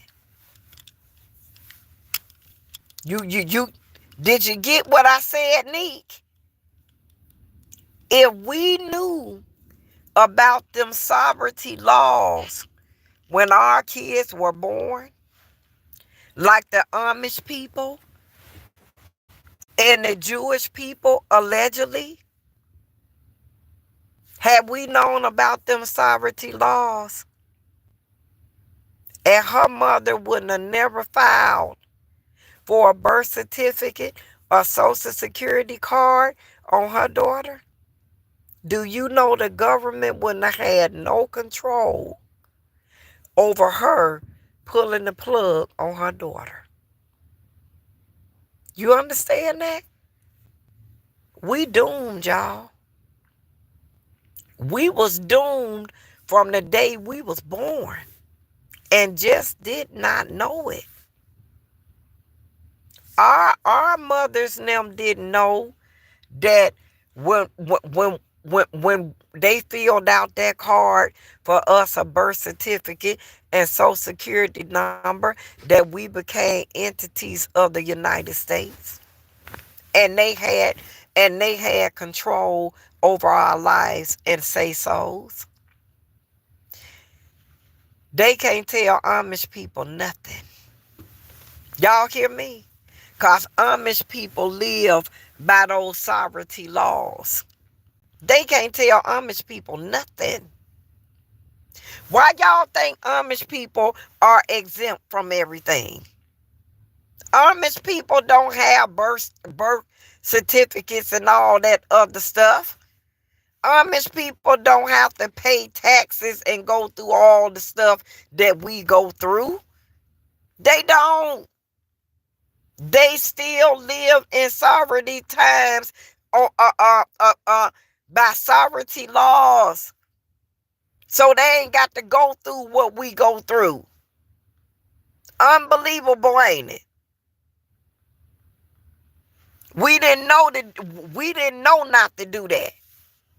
We didn't nobody tell us. Don't fill out that paperwork to get no birth certificate for your child. We didn't know to do that. Yes, ma'am, I hear you. You making a lot of sense. I'm crying. I'm trying to tell you, honey. I'm trying to tell you about the sovereignty laws that that the governments all over the world, but some countries still look. Gaza, Gaza. Gaza people still live by sovereignty laws, and Trump and them allegedly is trying to do away with sovereignty laws and trying to make Gaza an entity of the United States. And them people so stupid and so ignorant to the fact they don't even know what they giving up. You understand that? They trying to bring a government, a governor over Gaza. And they say Gaza is beautiful, y'all. They say it's beautiful. They said the land and the seas and everything, and Trump allegedly. I got to say allegedly. You see that? Gaza, some countries still live by sovereignty laws. And Gaza is one of them countries. Yes. And Trump and them trying to go over there, and they trying to colonize Gaza. And them people over in that country, they too stupid to see what's going on. You want me to tell you what they gonna do? Allegedly, y'all, they gonna colonize Gaza, and and all of these type of people, rich, wealthy white people, they gonna go over in Gaza and they gonna buy up all that land over in Gaza, and they gonna gentrify Gaza, and all those Gazian people, they gonna end up homeless, and it's gonna be another replica of the United States of America. Mark my words, and I got to say allegedly for the gram. Period. That's it. Mark my words. When you a country, a sovereignty, wherever you want to build a house, a hut, whatever owned, you don't have to worry about taxes. You don't have to worry about the tax man. You ain't got to worry about nobody coming along telling you you got to do A, B, C, and D on that land because it's sovereignty grounds.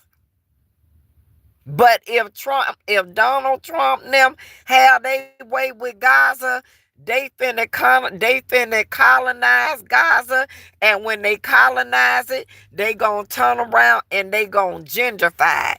And when they gentrify it, them Gazian people, they gonna be the ones left out in the cold, because they gonna buy up all that land, and they gonna do the same thing they doing over here there. Mark my words.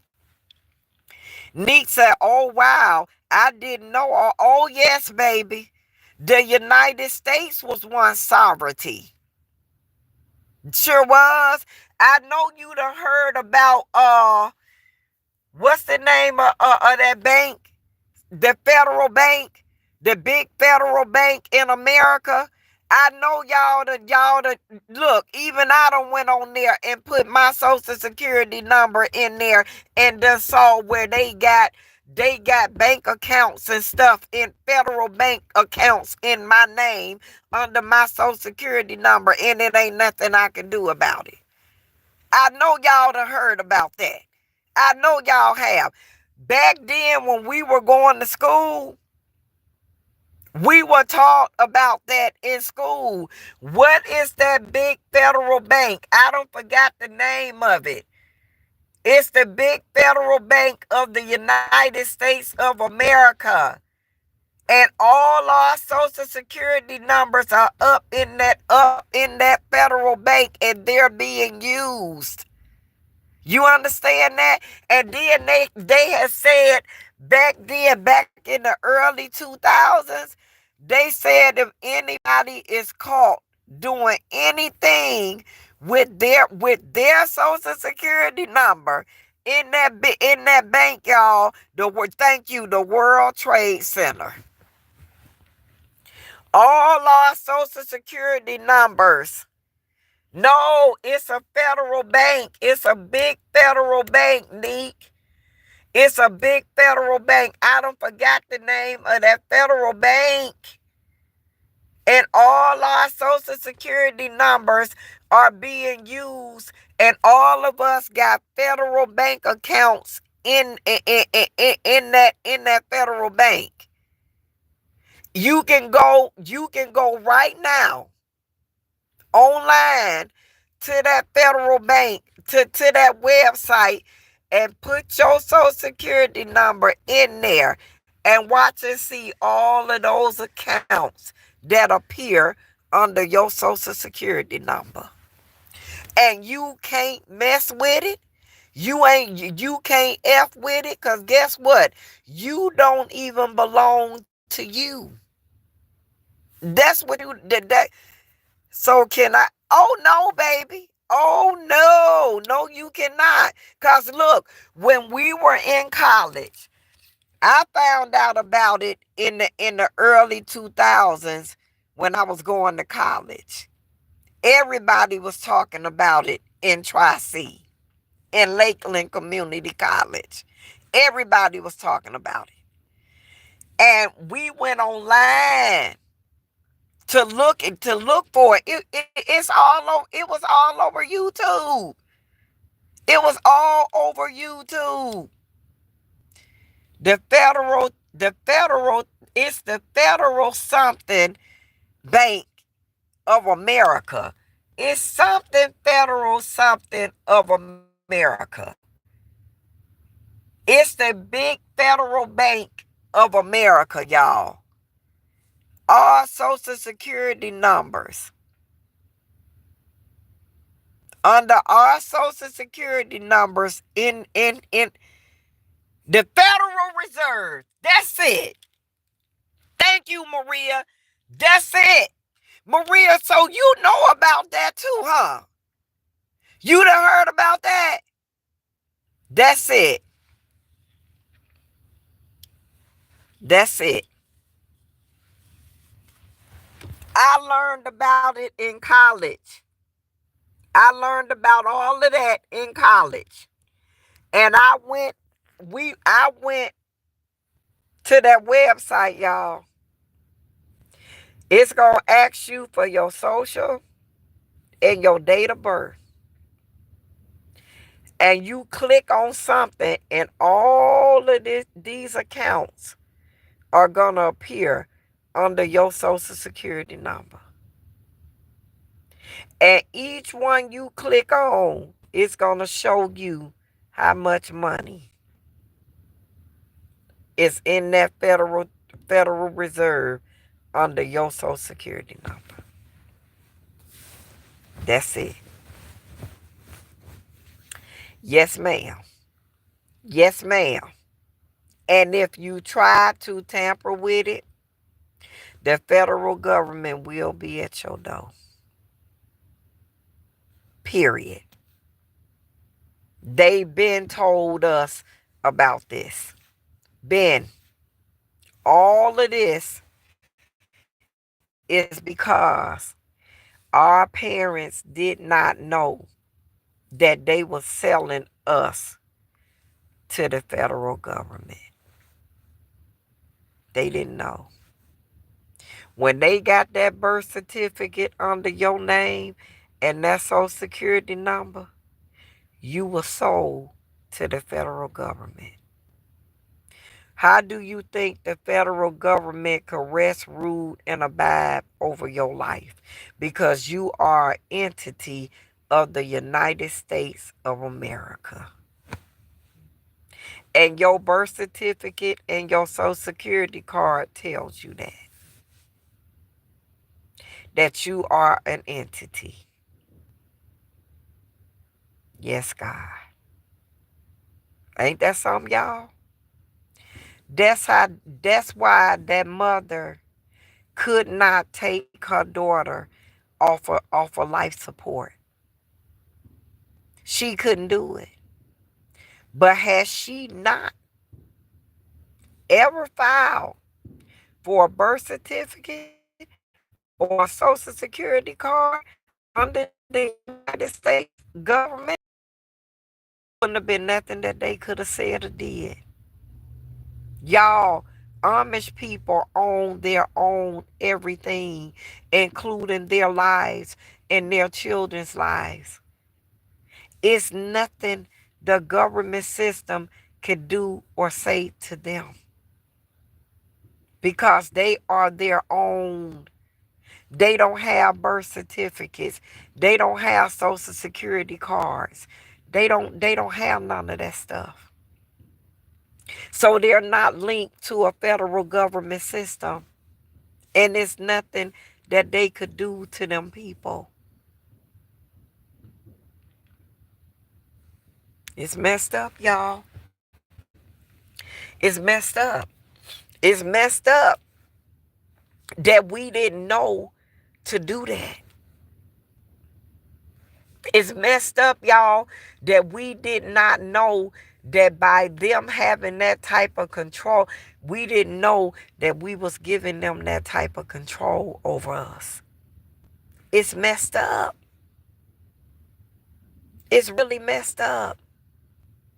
I'd be so glad when God come back. God, oh Lord, I'd be so glad. Lord have mercy, Jesus.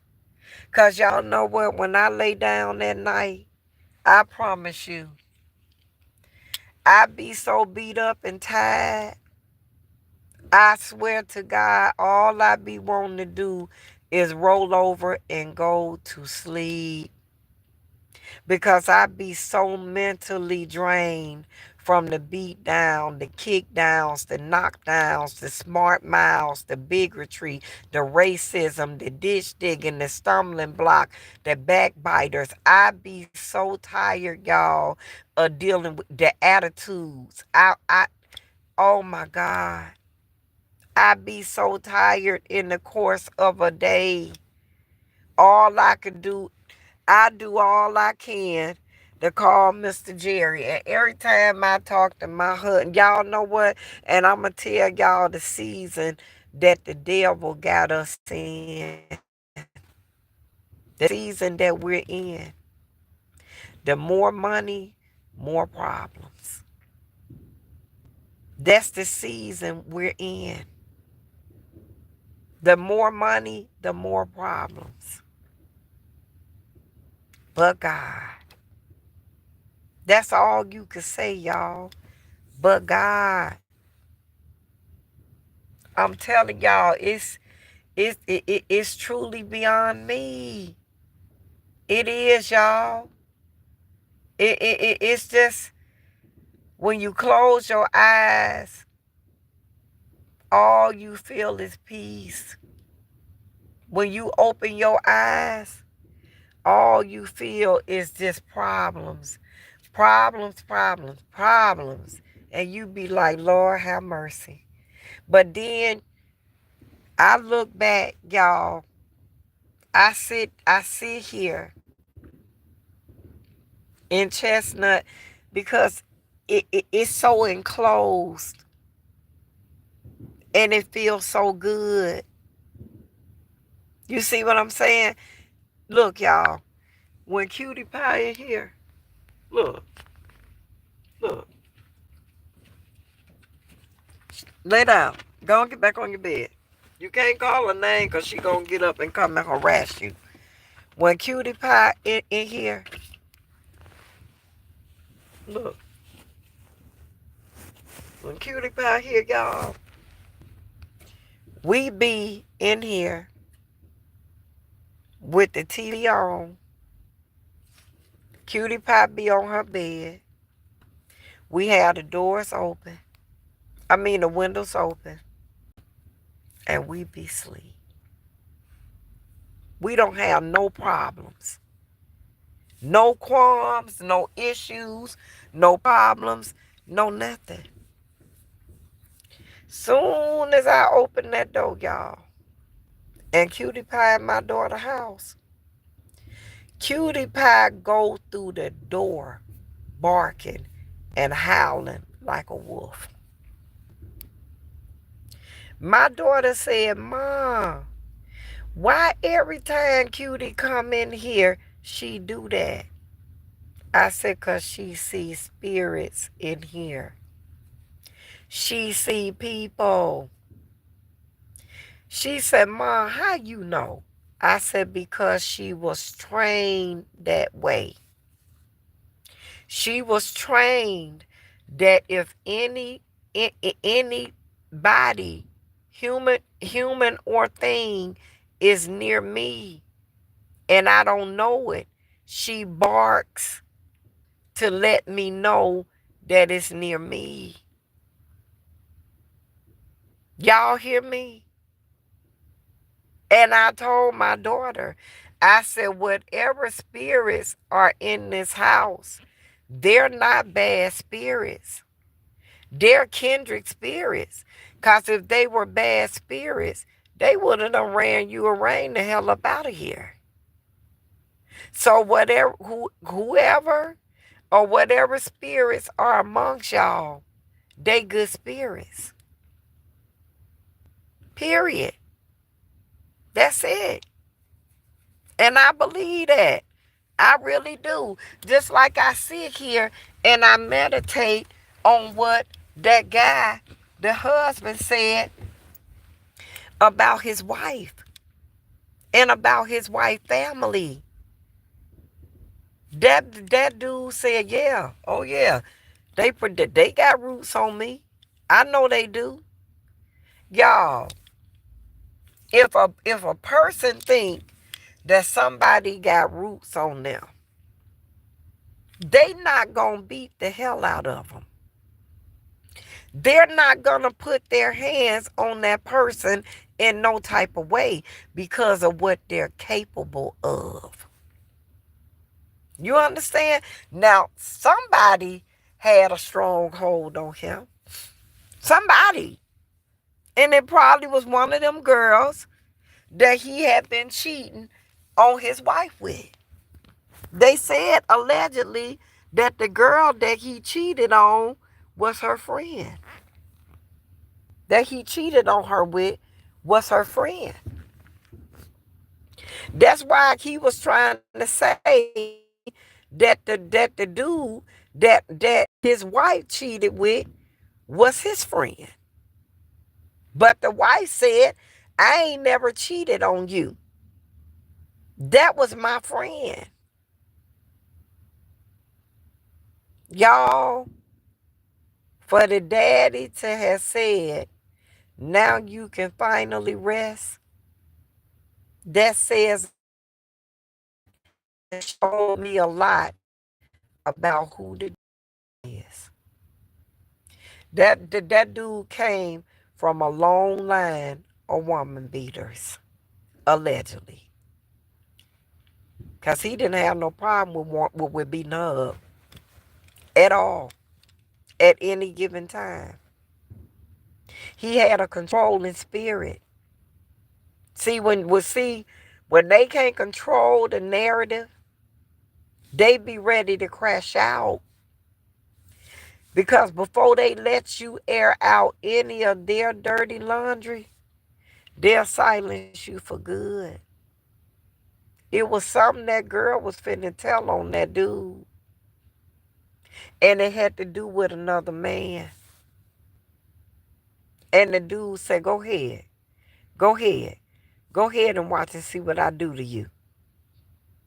And the girl was like, you threatening me? That's when he first picked up that knife and told that girl, go ahead. Go ahead. You know what I'll do to you. Go ahead. Unbelievable.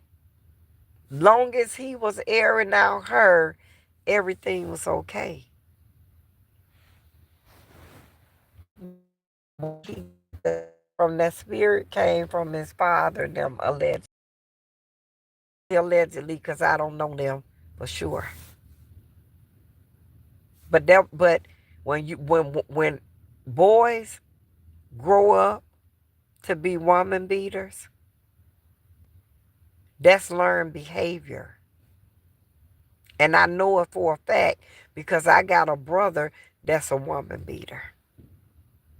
And he learned that. See, that my stepfather used to argue with my mother all the time in his drunkenness. You understand that? He would never fight my mom, but he used to argue and bicker at her all the time in his drunkenness. It didn't happen until he was impaired. And my brother Greg and them heard it. You know how they say your children, the habits they pick up always be worse than what yours was? That's the situation.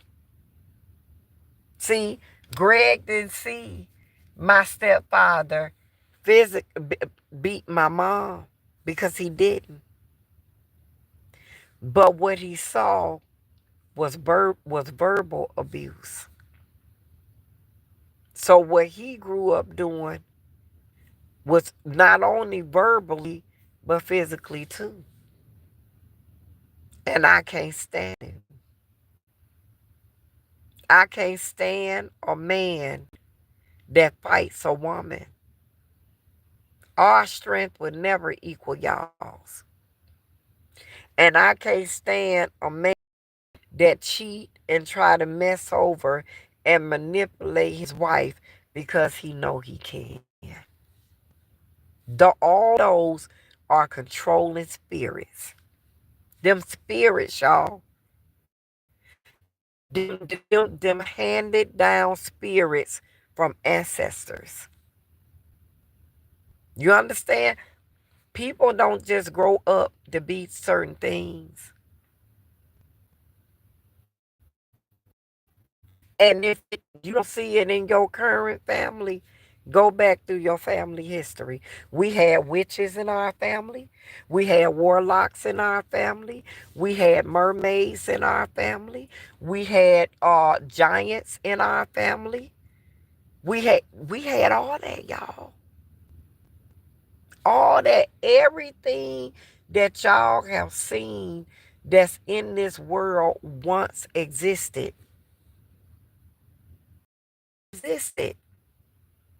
I don't forgot what era was the giants.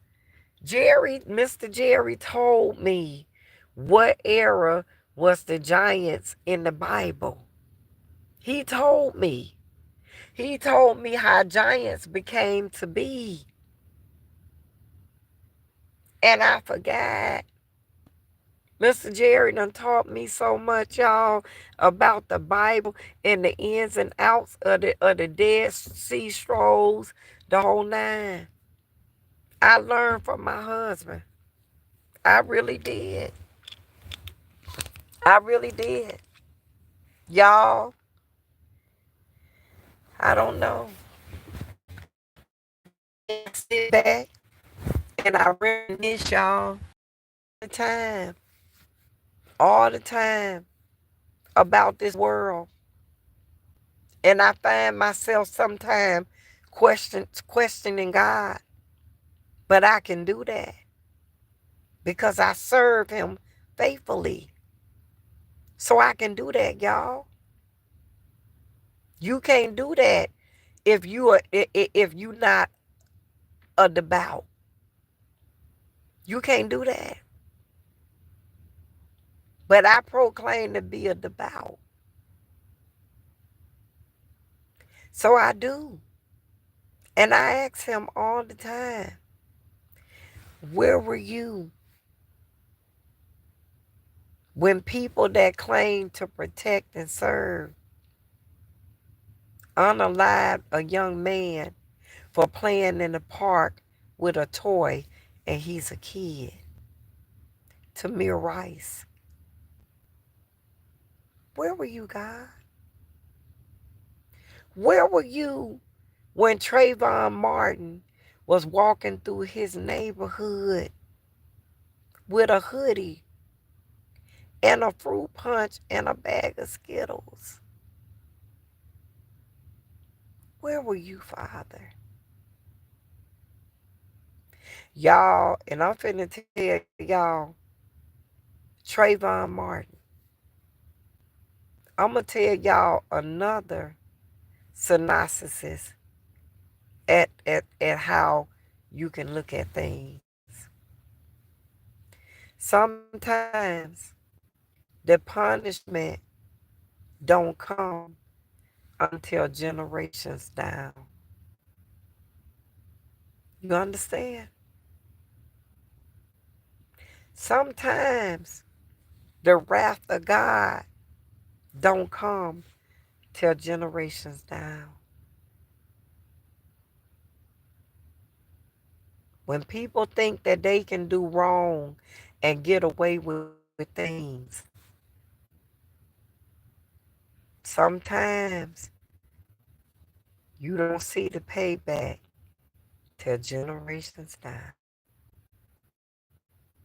You understand, y'all? And for a long time, I couldn't understand what was going on in this world. I still can't.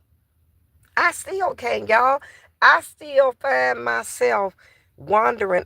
Y'all, I sit here in the stillness, in the presence of God, and I wonder all the time how and why. Why? How? Why are things the way they are? Y'all, and it ain't and it's always a repeat of what it was before. That's all it is. It's a repeat of what we done already been through. And I just sit and I ask God, why? Why? Every single day, it's a black man unalive or put in bondage for reasons that surpass their understanding. And I ask God, why? Where are you? And the answer I get, I'm right there. If you right there, why are you allowing stuff like this to happen to people? And a lot of times, y'all, it be because of something that done happened for now, before them. And it surpassed that generation. And there it goes.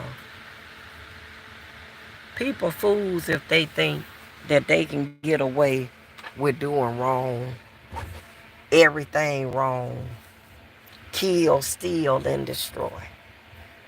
They fools. You ain't getting away with that. Grace just covering you. But now, God gonna forgive, but you still got to pay for your sins. Sins come with a price, y'all. God forgives. Look at Moses. God gave Moses laws, the right hand to him. God used Moses to free his people. God used Moses in a mighty way, baby. Sure did. But Moses also sinned against God. And Moses wasn't allowed to go. Sure didn't.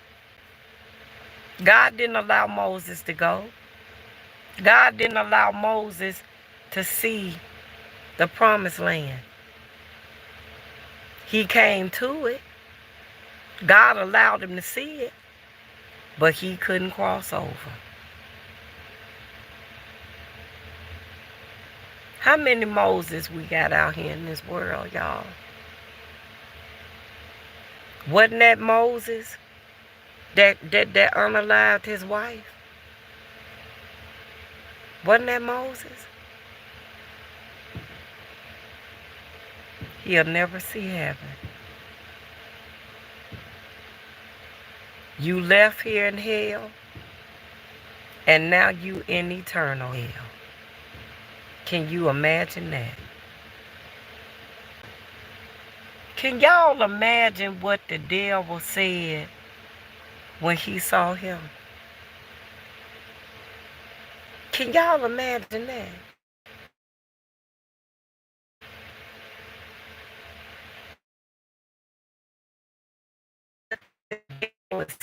To that man's spirit man tonight. Because the spirit leads the body. It's the spirit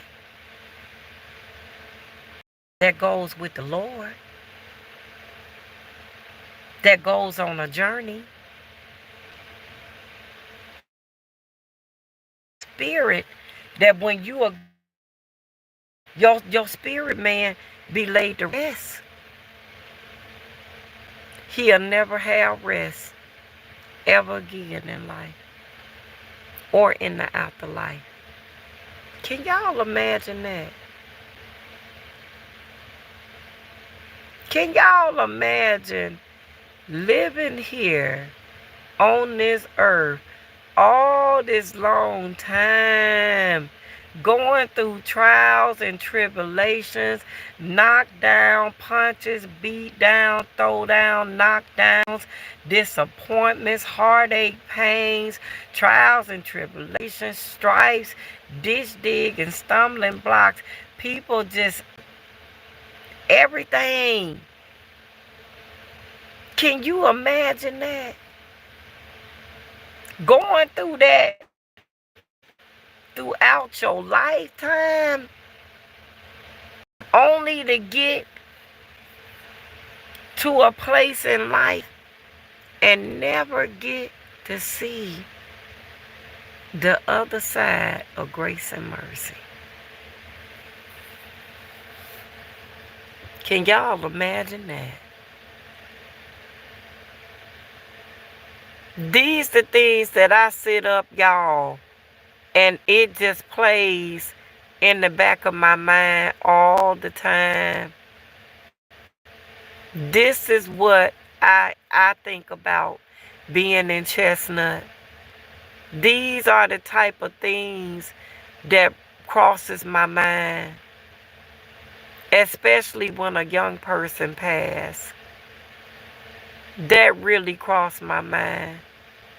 Because I'm like, wow, they didn't get to do anything with their life. They came here and never got to experience mother or fatherhood. Never got to know what it's like to have things of your own abundantly. Never really know what happiness is like or love. Because they come here 15, 16, they gone. Can you imagine that? And y'all notice something about life? Every year, motherhood and fatherhood and grandmother and grandfatherhood is getting younger and younger. Wonder why. I just don't know, y'all. I just don't.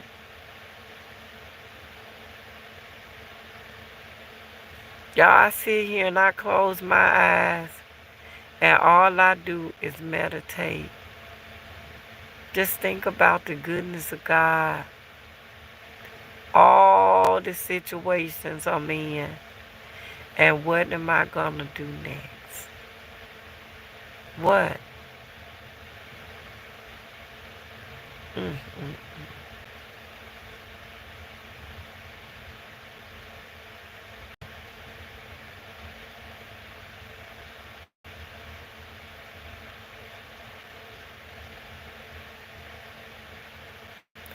My mind be exhausted, y'all. I be spiritually exhausted at the end of the day. But I noticed something. When I talked to y'all last night about the goodness of God, I got up feeling a different type of way. I didn't feel as defeated. I really didn't. I got some strong spiritual forces in this life. I feel them. I don't know who it is. It's two people in this life. I feel y'all presence and I feel y'all spirit. Y'all into the Lord heavy. Y'all guided and protected in the Lord. I don't know. I don't know. I don't know who y'all is, but thank y'all so much for being in my life. Thank you. Because y'all bringing me sweet peace. That's why I'm falling asleep. I sure am. Because it's like y'all my protection. I don't know who it is, but thank you. Thank you so much for being here.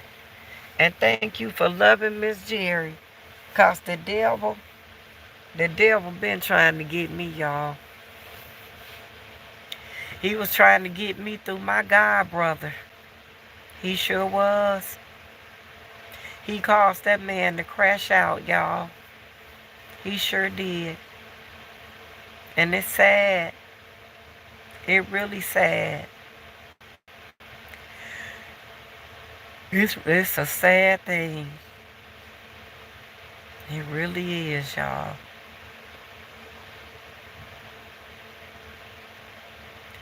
My spirit, man, is just at peace. And I just want to rest. When your spirit at peace, y'all, and your soul, that's all you want to do is rest. That's all I want to do. I just want to lay here in my sacred place and just know God is here and the Spirit of the Lord is here and He with us and He in us and He here. Y'all, I'm in whole van life. Can y'all believe that? I'm in van life and I'm loving it. And I wouldn't give nothing to take it back. And I thank you, Father God. Thank you. Thank you, Father, for making a wheel out of a way. Wow.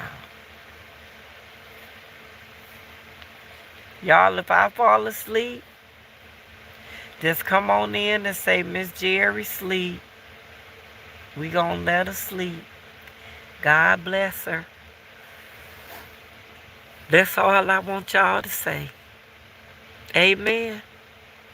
Just say, God bless you, Miss Jerry. Because He do every single day of my life. Yes, He do.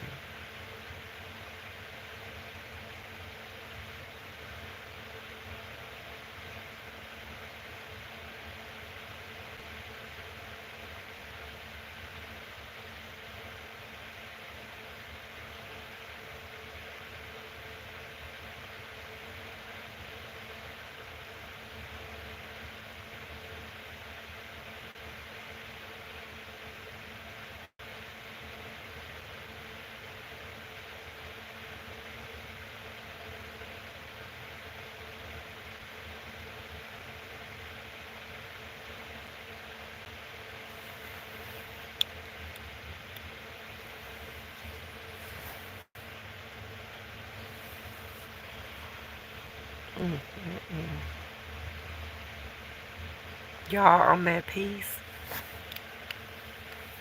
I'm at peace. This what peace look like. You just want to close your eyes and you just want to go to sleep and you just want to talk to the Lord. I'm at peace. Lord have mercy. I'm at peace. Thank you, Father God. Because the world did not give me this peace. And the world is not going to take it from me. And I meant that. Tomorrow night, y'all, we going to have story time. My mind will be a little bit more better then. And we going to have story time. We sure are. And y'all, I'm going to tell y'all a little bit more about Miss Jerry. And how I received my gift from God. Tomorrow night. That's going to be our late night talk. Sure is. I'm just going to lay here. And I'm just going to tear it with God. Y'all, my van is so comfortable. And my bed. It sure is. Very comfortable.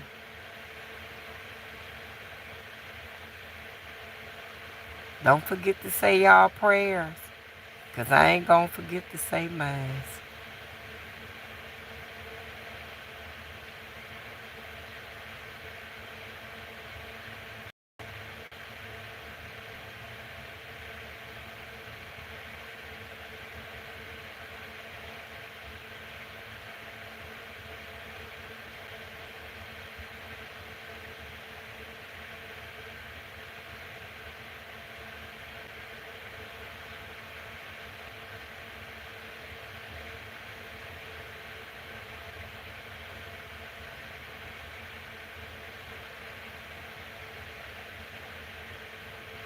Y'all really gonna sit there and watch me sleep?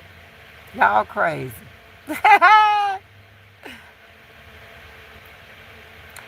And the people sing, holy, all creation sing, holy, you will always be holy, holy forever. Y'all, I keep a song in my heart. God knows. So that's where the water was running at, right down here on my Lord. I learn something new every day about Chestnut.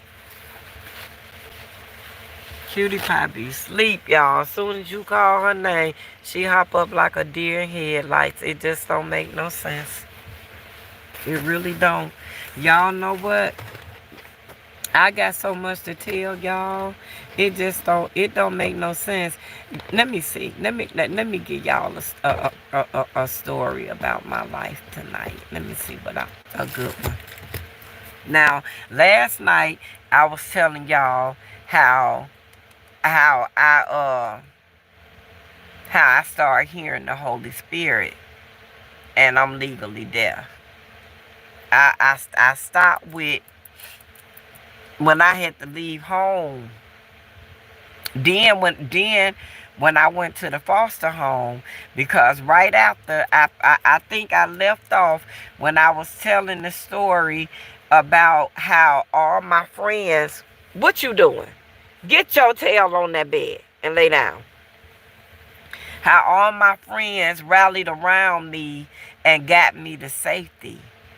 And after the police came and picked me up, y'all, I'm 15 years old. I didn't know nothing about life. But I'm going to retract back after that. Okay, after I finish telling y'all this, I'm going to retract back because I got to retract back in order to get to how I got pregnant at the age of 15 and a half. Okay? But let me finish telling you.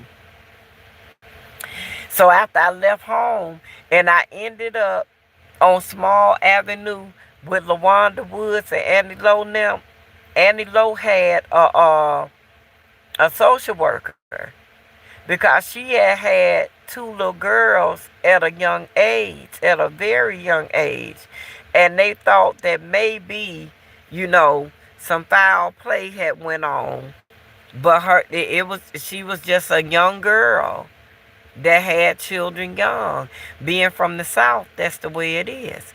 So anyway, um, when the police picked me up and they took me back down to the station, it was during Thanksgiving and Christmas time.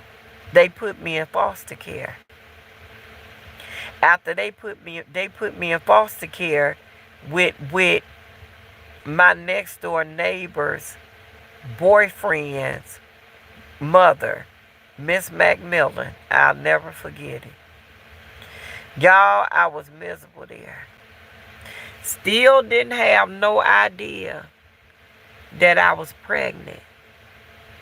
15 years old and did not have no idea. This is how I found out being in foster care. They put me in emergency foster care that night. And Thanksgiving passed. And I was with the Macmillans. Christmas passed. Miss Macmillan asked me, she said, do you get an administration? I said, yes, ma'am. She said, you haven't had one? I said, no, ma'am. So the social worker, her name was Carol Butler. I'll never forget that lady. She came and picked me up, took me to the doctor, and that's how I found out I was pregnant. So when that angel came to me in that dream, that angel already knew that I was pregnant. And when she gave me that baby and told me to leave with that baby. Okay? Now, we gonna pause right there. Now we gonna go back to when I was 14 and a half. And they had took the ninth graders from East Side and West Side High. And they put us over into Selma High School with the big kids. It was the 9th, the 10th, 11th, and the 12th graders. Okay? Normally, we would have been either at East Side or at West Side High School. But this particular year, they put the 9th grade at Selma High School. Y'all, I'm fast. I'll admit it. I was not going to stop liking boys. So me and this girl named Ceci Davis, we skipped school. Cause back then you could skip homeroom and first period and would not be marked absent as long as you was in second period and beyond. So that's how I got pregnant. I used to skip school. I used to skip homeroom and first period with my children's father. And we used to go and have sex in the basement of the auditorium in Selma High School. Everybody used to do it who had a boyfriend. Okay?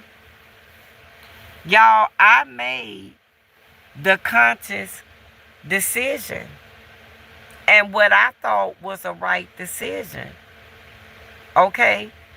Me and Ceci Davis, I'll never forget this. She was going with a boy named Ricky Parker. Ceci went on to have 5 children by Ricky Parker, and Ricky Parker is in jail, is doing life in jail right now for unaliving the mayor of Selma, Alabama. Go look it up. Allegedly, he unalived the mayor of Selma, Alabama. We never understood how that went. Let me stick with the strip. So Ceci was going with Ricky Parker at the time. I was messing around with my children's father.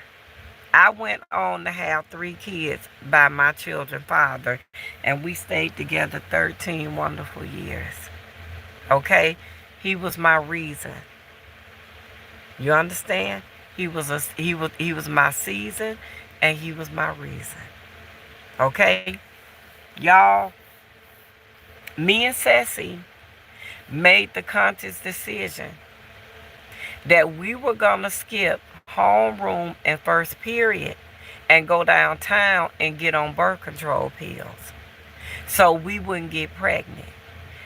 Come on, you young, you already out the realm of God, you not going to stop having sex, you a teenager, you experiencing something exciting, so you think, but you really don't know. All you doing is sabotaging your life.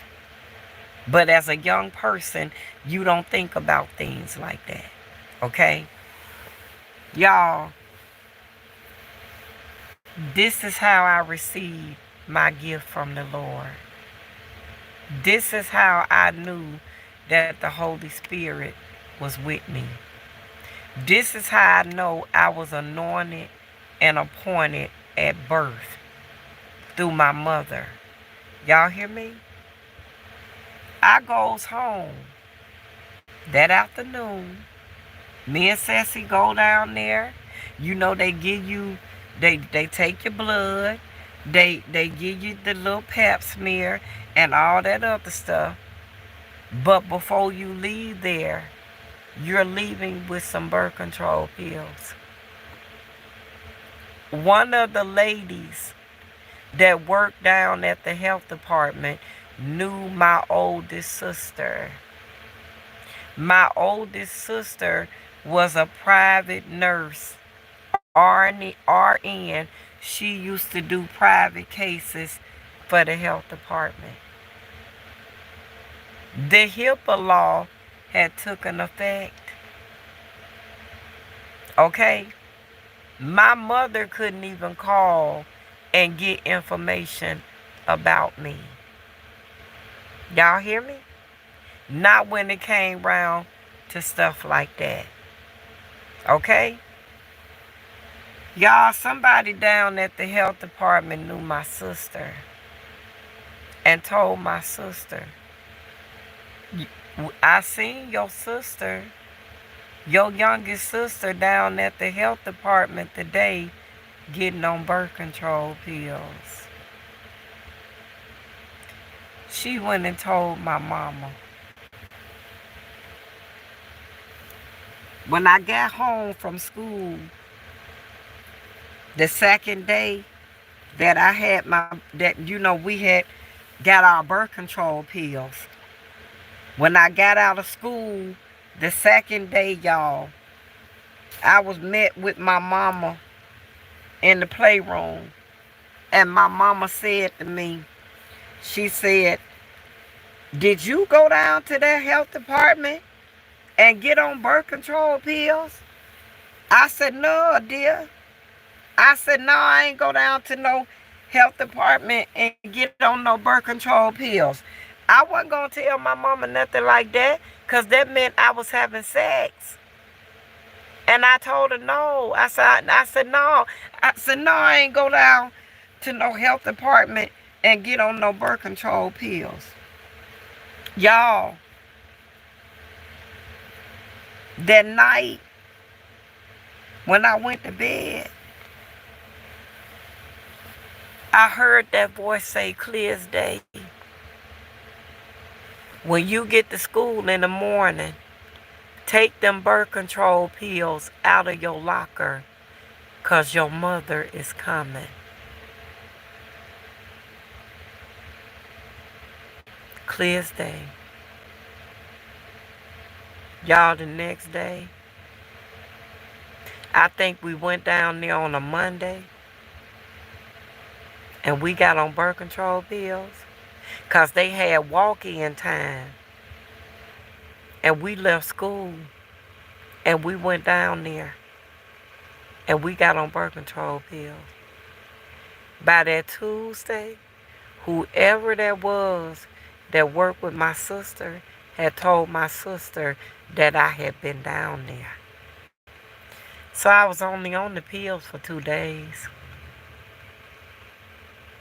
That Tuesday night, when I went to bed, I heard the voice that I had been hearing.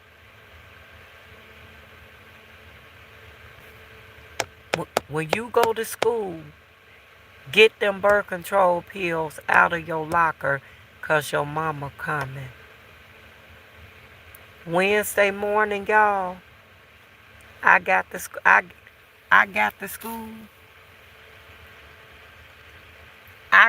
Ceci locker was right next to mine.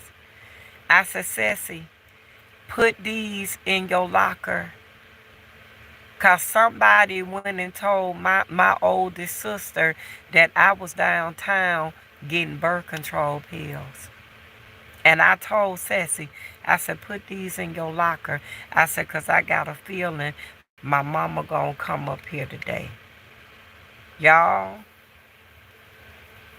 sure enough.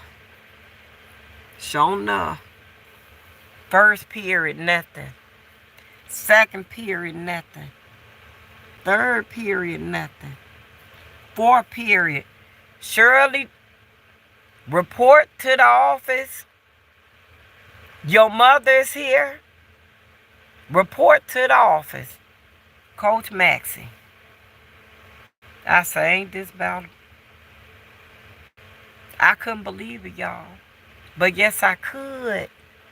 Because I had been hearing this voice ever since I was 15. So yes, I could believe it.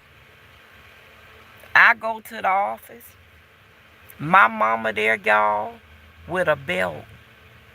See, back then, mothers was allowed to come and beat the hell out their children at school. The principal was allowed to paddle you. You was allowed to get your butt whooped. And it wasn't nothing called child abuse. Y'all, my mama, I gets in the office. My mama sitting in the office with a belt. Coach Maxie like, come on, Shirley. I said, where we going, Coach Maxie? Well, your mama want to go to your locker to check your locker. I said, check my locker for what? My mama said, come on here for birth control pills. You ain't allowed to be on no birth control pills at the age of 15. You shouldn't even be thinking about no sex. Y'all see how backwards things was then? Instead of my mama being proud of the fact that I was being responsible enough to be on birth control pills and didn't want no babies. Y'all, I didn't want no children. I had big plans for my life, and it did not include no children. But life wasn't my own. And I didn't have no understanding of that in God. We gets to my locker. I opens up my locker.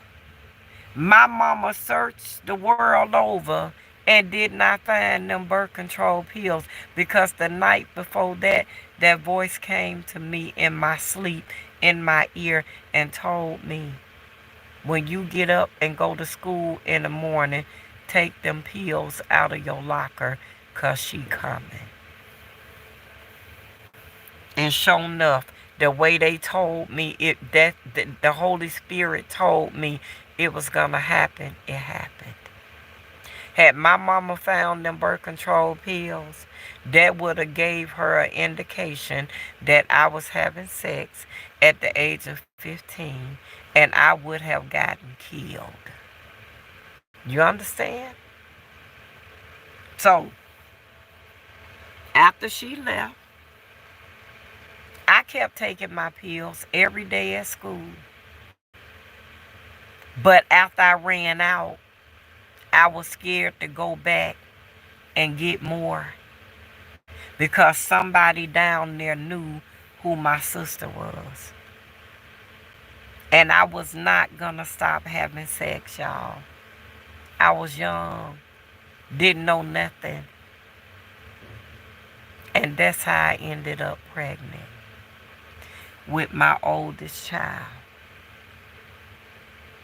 And that's how everything unfolded. And as time went on, they took me from the Macmillans and they gave me to my second grade teacher, Mama Lily. Mama Lily lived down the street from my mom. My mom lived in the middle of Etheridge Street. And Mama Lily, my second grade math teacher, she was also my foster mom. She lived down the street at the end of Etheridge. Me, 15, scared. I was a Brenda, y'all. Didn't know nothing about a baby. I didn't even understand how in the world I got pregnant. What is pregnant? What that mean? Because that's how sheltered I was. Honey, me and my children, father, we young, don't know what. Who in my daughter yard? It must be her. I wonder where she coming from. Didn't know what was what, who was who, how was how, and what to do. I'm living with my foster mama. Y'all want me to tell y'all the songs that was out back then? All at Once by Whitney Houston. How Will I Know? The Greatest Love of All. Whitney Houston was popping back then. Y'all hear me? And I did not have a clue as to what was going on with my body. All I know is that I was going to have a baby. Did not have a clue what was going on. Y'all hear me? Just lost in love. New Edition was bumping back then. Y'all, let me tell you what my favorite song was. My favorite song was Coming Home by New Edition. That was my favorite song. Yeah. Lost in love. Didn't know nothing. Out of the realm of God. I wasn't studying God, y'all. I had left home where all of my stability in Christianity was. I was no longer there. We had an emergency court hearing, and they gave my second grade teacher, Mama Lily, temporary custody of me. Y'all, when I tell y'all, I don't know how my youngest daughter turned out to be as responsible as she is.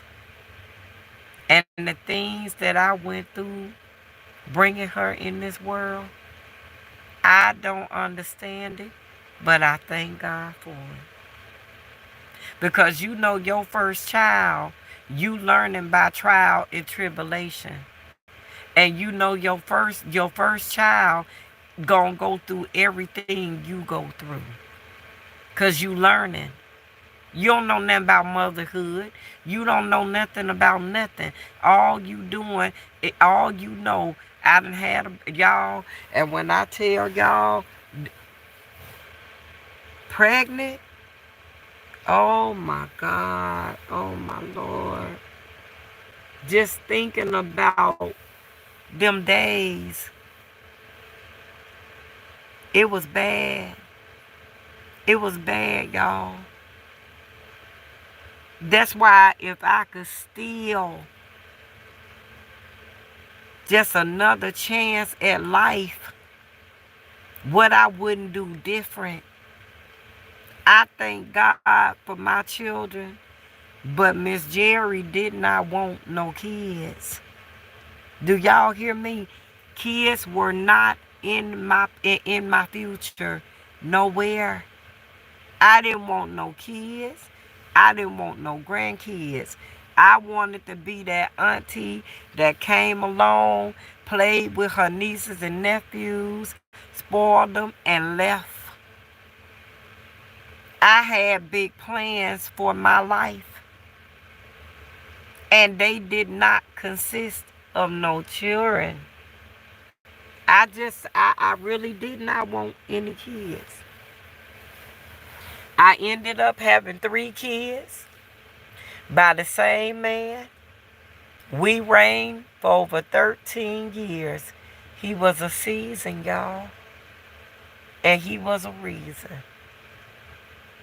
And that's just the bottom line. But that's how I began to hear the Holy Spirit, and I'm legally deaf. I think that was the first encounter that I had with hearing that voice in my ear. Y'all, the police thought I was crazy when I told them that. Because back then, that's when so-called child abuse laws and all that other stuff came into play. By then, I had 2 girls, and I was not trying to go through nothing. So my discipline technique was the same way my mama used to discipline me. So when trials and tribulations came, I had to explain myself. And when I told them people that God been talking to me ever since I was 15 years old, they thought I was crazy, y'all. The courts tried to take my children because they thought that I was crazy when I told them this. Y'all, I'm 55 years old and still telling the same stories. And I still hear that voice to this day. Even when my brother died, I heard the Holy Spirit say, look, y'all, I didn't know how severe it was.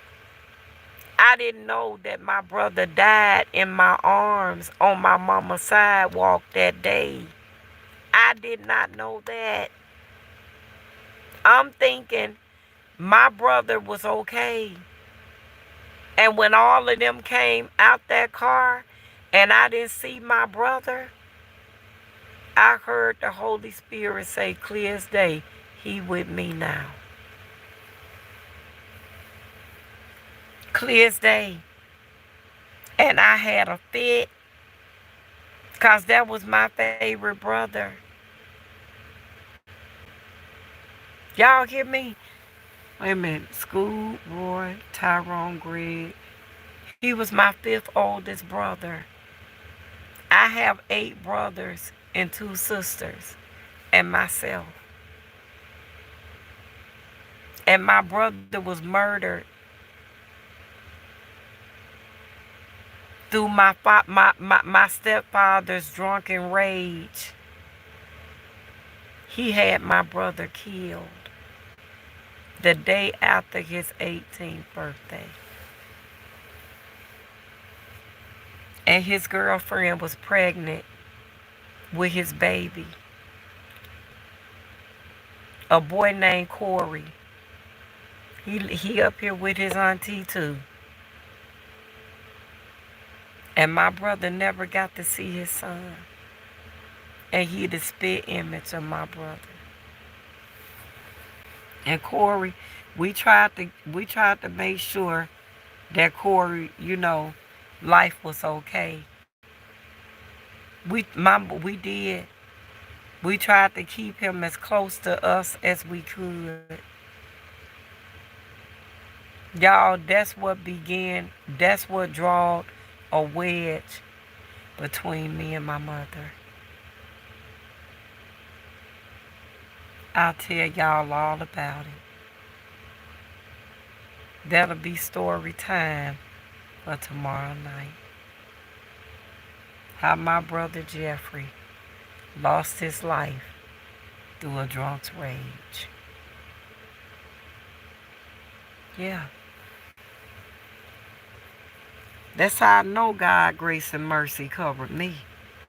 Because when I tell y'all this story, y'all ain't gonna believe it. That's right. I'm just reminiscing about my life and my life journey to where I'm at today. Yeah. It ain't been a good journey, y'all. And I'll be lying to y'all if I told y'all it was. But it was worth it. And I thank God for it.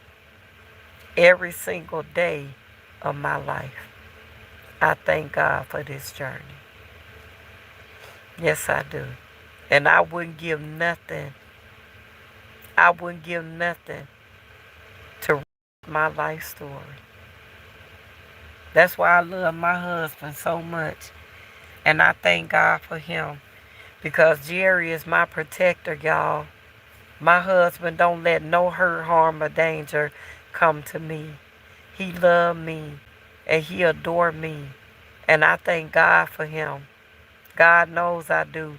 He my strength beneath my wings. You understand that? God knows he is.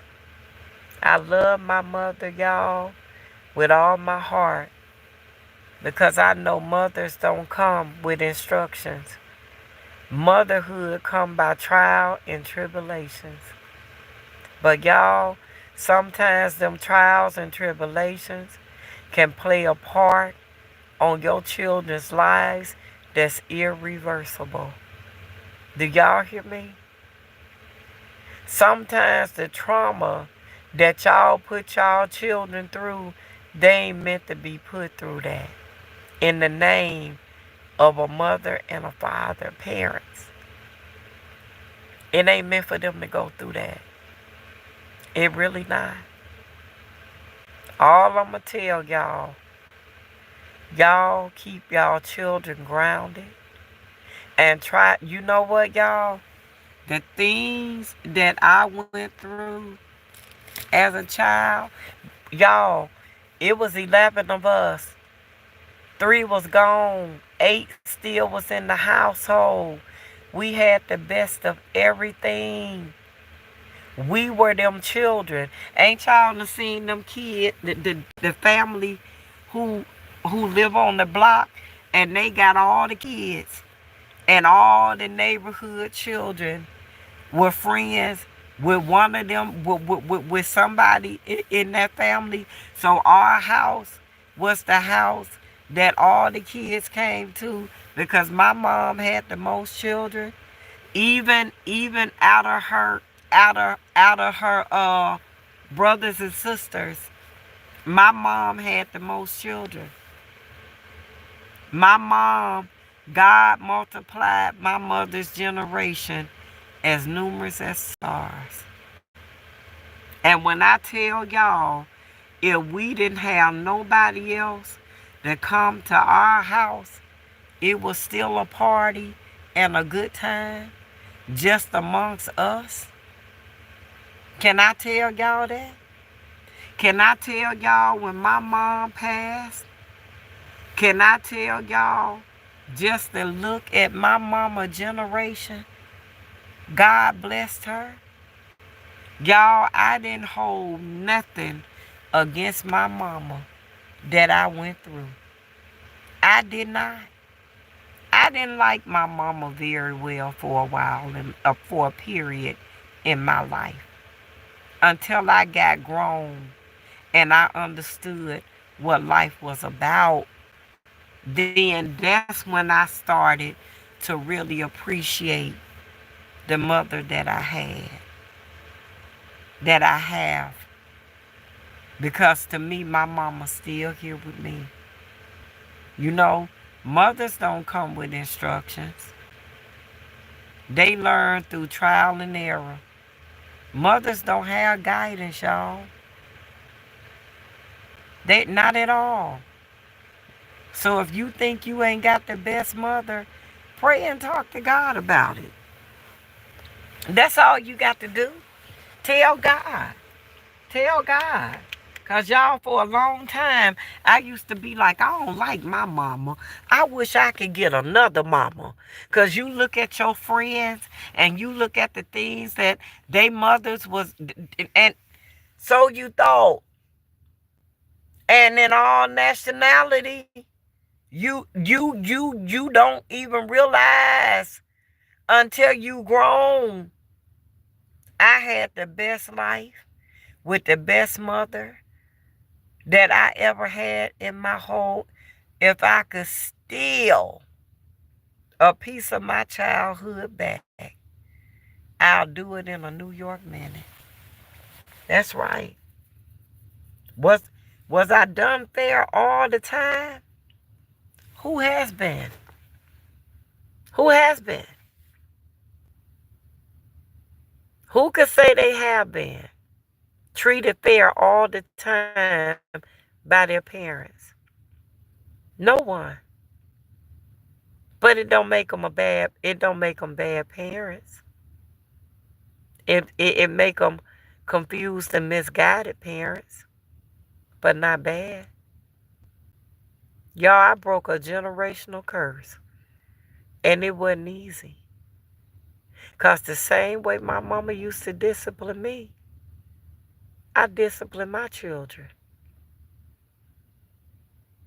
And my children yelled and hollered and screamed about child abuse. Y'all didn't get abused. Abused children don't stand up ain't stand upish. Because they were never taught to be.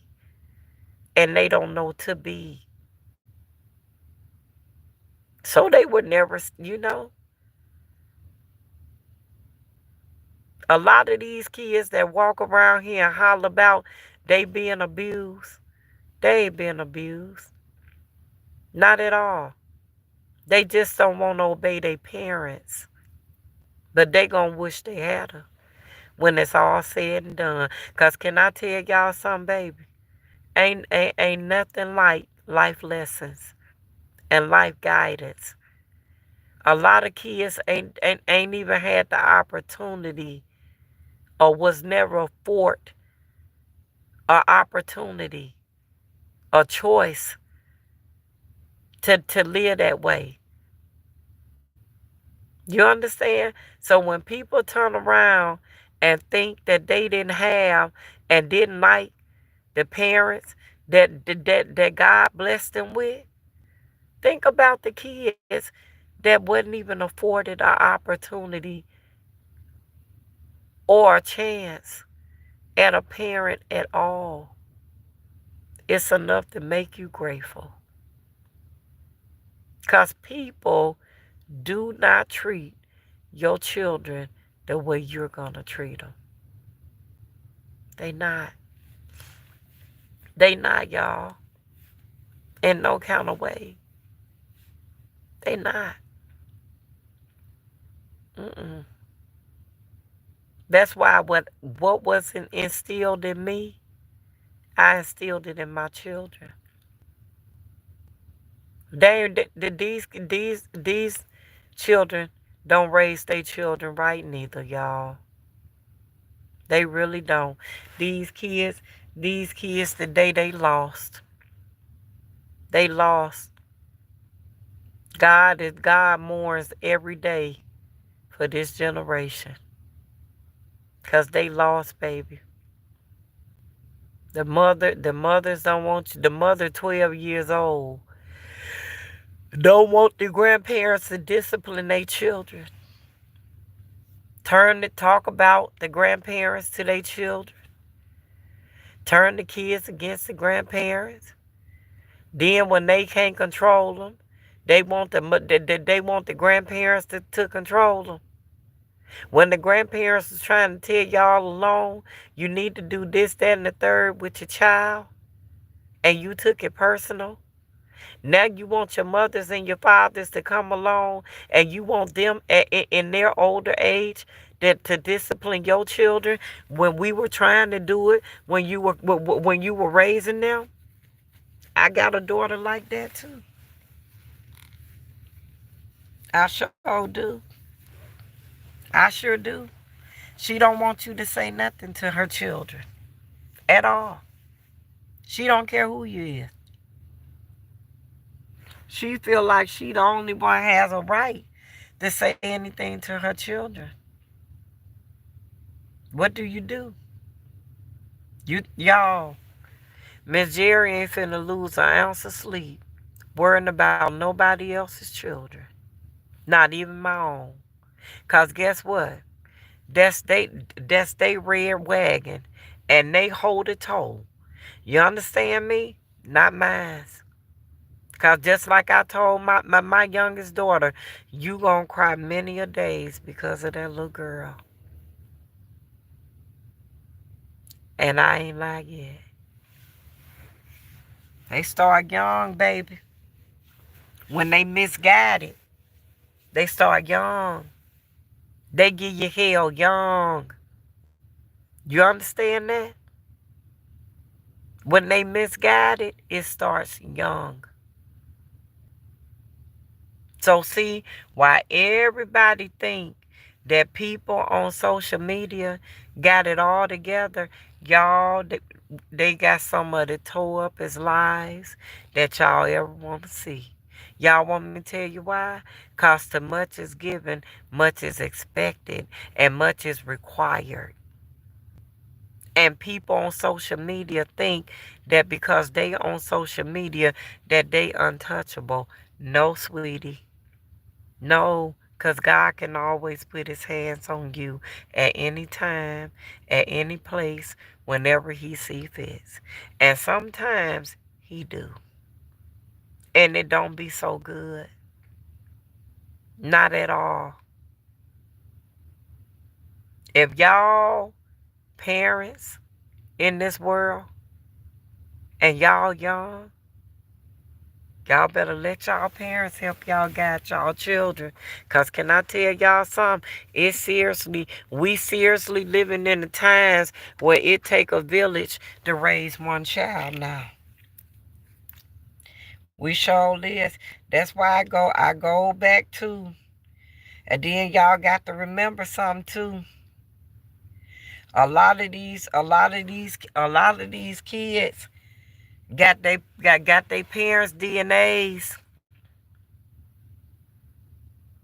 You got to remember that. If those parents or that couple don't put them children in counseling, serious counseling, one of them gonna grow up. Y'all know that's a generational curse now, don't you? You know that, right? They got to break that. And the only way that's going to be broken, it got to be broken God. They going to have to keep them kids under God's wings. Do y'all hear me? Because the first time they let one of them kids slip out, that generational curse is going to come home to roost. Just like that, the husband fell under a generational curse. His father fell up under a generational curse, allegedly. You see what I'm saying? The brother skipped, the generational curse skipped him. He lucky. But the brother not so much as. And the brother has children. They got to break that. Can they don't break that? Guess what's going to happen, y'all? The devil going to come home. The devil going to come back for their kids. I'm trying to tell you. He going to come back for their kids. That's how I go. That's how I go, y'all. That's how things go. That's a generational curse now. And the only way that curse gonna be broke is under the will of God. Yeah. See, we have generational curses that pass down.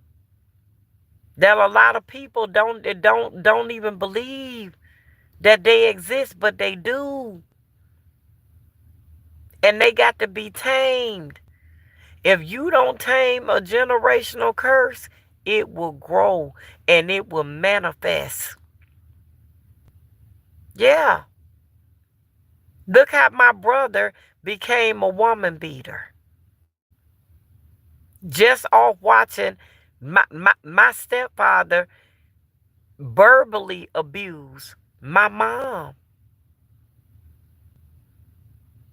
It passed down. That curse passed down and it manifested in my brother in a different way.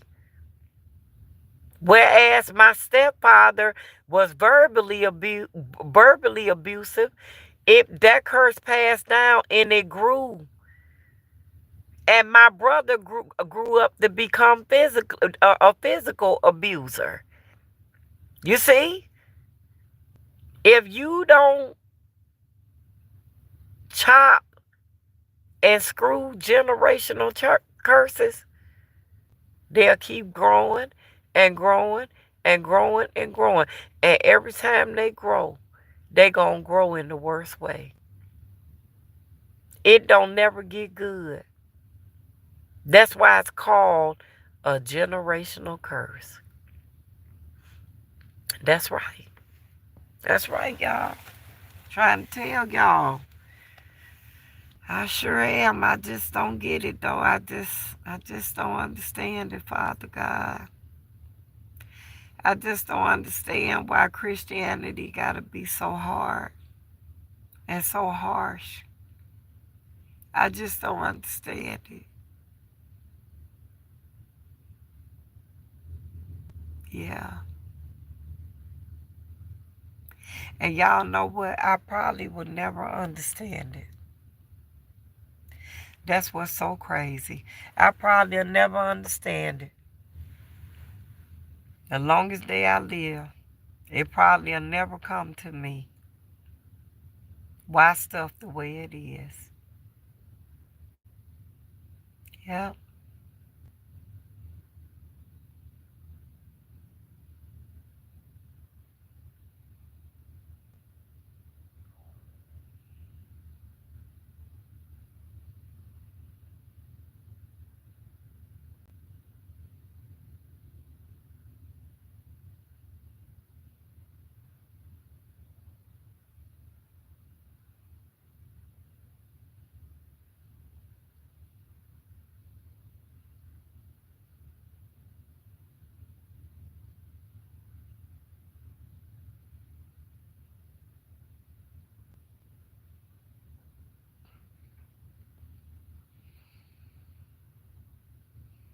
Mm-hmm.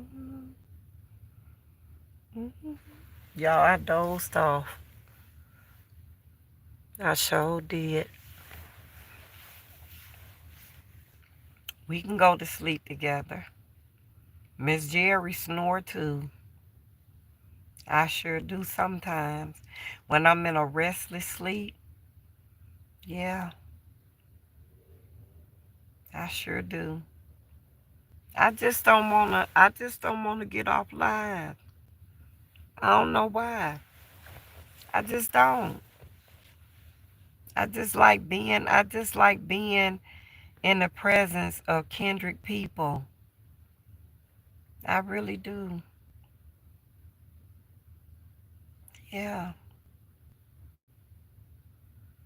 Holy forever.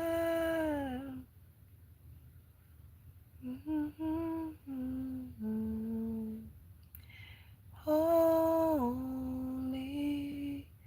all creation sing. Holy, we will always be. Holy, holy forever.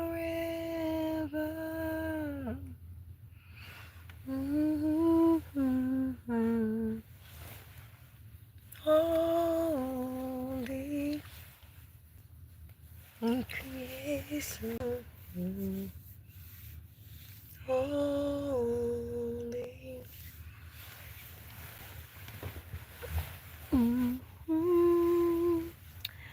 Holy, holy forever.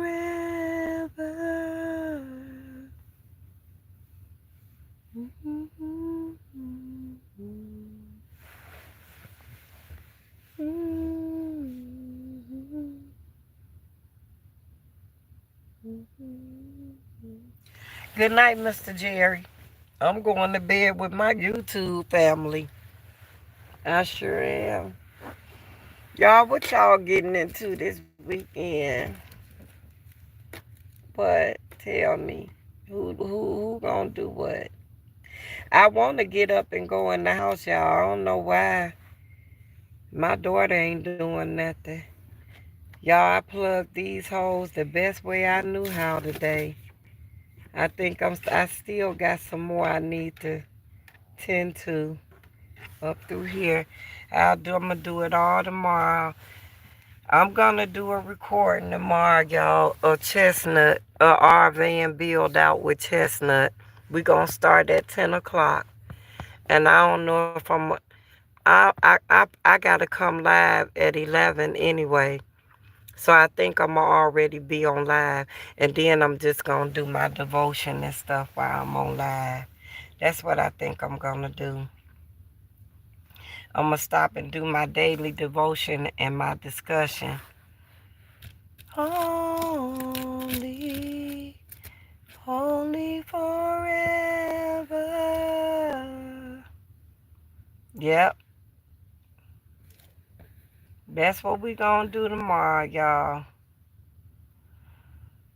Oh, Lord, let me get off this live and get ready for tomorrow. Yep. You will always be holy, holy forever. I think we need to take this out. I think I need to get this took out right here, too. I think so.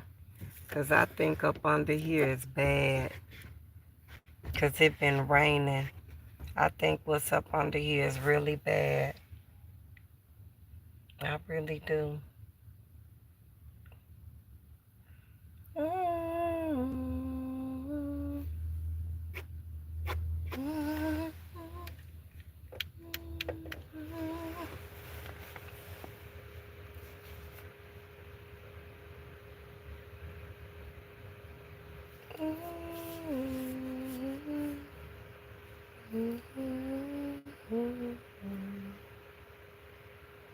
Holy, you will always be holy, holy forever. I don't know, y'all. I just don't know. This is how I be all night. I'll doze off. I'll wake up and I'll start praising God. I'll doze back off. I'll wake back up and I'll start praising God some more. I don't know why that is though. I don't know, y'all. I've been asking God. He ain't gave me the answer yet. I don't know what's ahead. You know? I just don't. Y'all see how I be sleepy? Then I wake up and it's like I never went there. But I be meditating. I be meditating. Y'all seeing Miss Jerry, how she is live and in living color. This me. Sure is. On my journey back to the Lord. Yeah. Mm. It's about time for them to cut me off. By the time this say 4 hours, it's gonna cut me off. But that's okay. Cause I'm gonna be on tomorrow at 10 o'clock. When we get ready, why my uncle doing that's not fuel pump, I'm gonna be taking everything out so we can do the real van build and get this comfortable and relaxing enough for me to want to do it. Yeah. So y'all ain't missing nothing. I'll probably be on live tomorrow from like 10 to 6. Who knows? I know I'm going to do a long time on live tomorrow. Because y'all going to see it. It's going to be nice too. Everybody just pop in and out. We gonna we gonna we gotta put a lot of filler around these windows. I don't get it, y'all. I don't get it at all. How you got a van and the van? I don't get that. How in the world do a van leak? How do that happen? I don't understand that. I just don't. Oh Lord, I didn't even call that girl back so she can put me down for my hair appointment. I'll talk to her tomorrow. I ain't finna go through that. I'll wait until tomorrow to holler at her. She'll be okay. Yep, y'all. I'm finna get ready to end this live. I'm probably gonna end up going back up in the house. I'm finna go up in here and talk to my daughter. Cause I know she up. She ain't sleep. My daughter do not go no sleep. I don't know what be wrong with her. She a good mom. She be up working on her clients' cases and see what's the best treatments for them and stuff. She really love them people.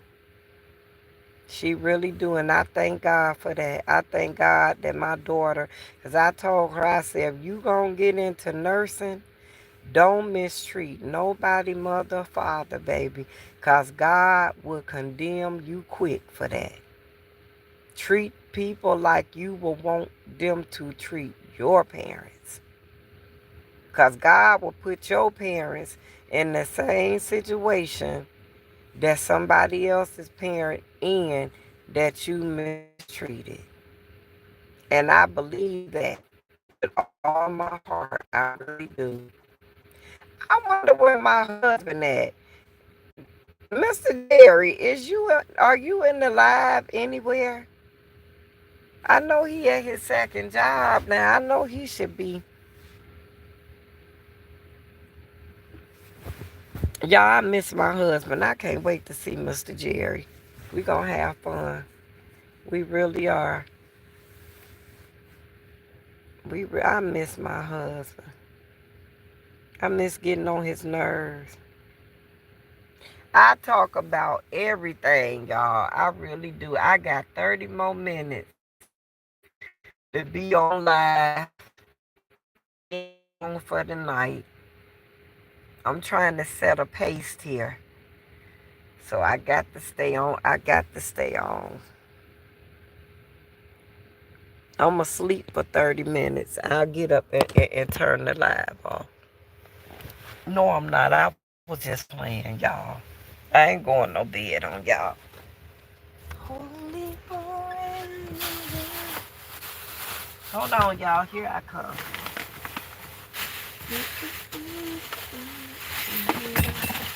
I wonder why.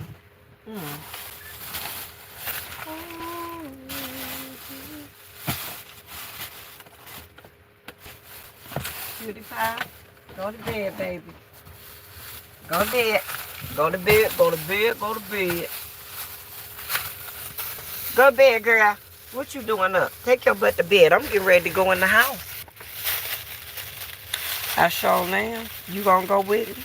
You can't go in there barking. Them people sleep. You cannot go in there barking. You hear me? Y'all, we probably gonna have movie night Sunday night.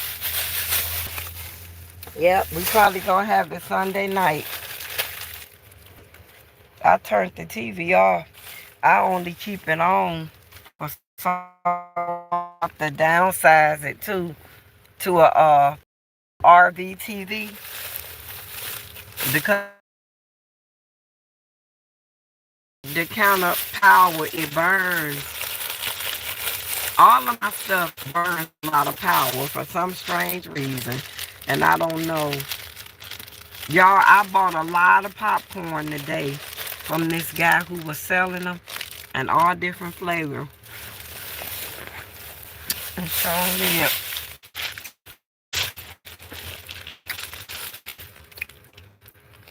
See, if we was on StreamYard, everybody come on and talk. We could have got it crunking. See what I'm saying?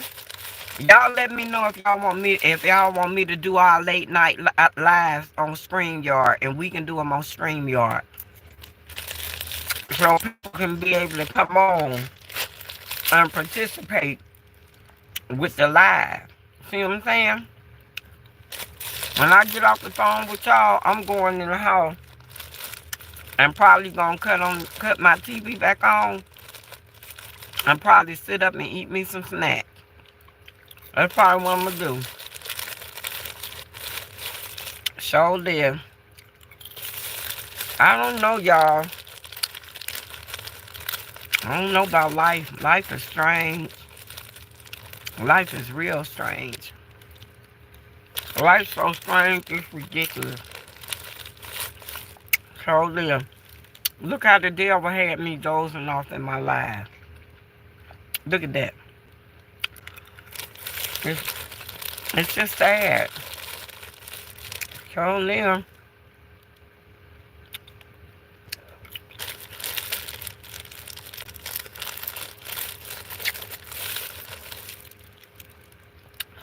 Y'all, I remember when we was young kids growing up, and every Saturday, we look forward to being Sunday roll around. I used to watch She-Ra all the time. He-Man's sister. That used to be my favorite cartoon. My oldest daughter nickname is She-Ra. Princess of Power. So yeah. I named her after the cartoon. I named her after He-Man's sister. Because I used to watch She-Ra all the time. And it was She-Ra and Shirley. Yep. I'm proud of my oldest daughter. I really am. I'm very proud of the woman she has become. They say I did it by myself, y'all. Me and God. God and I. showed the person. Really, both of them have become. My younger daughter, she's still going through growing pains.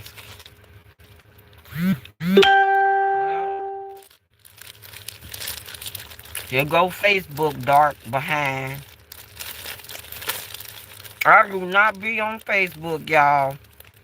And people just be tagging me on Facebook. I don't fool no Facebook. Facebook too dark.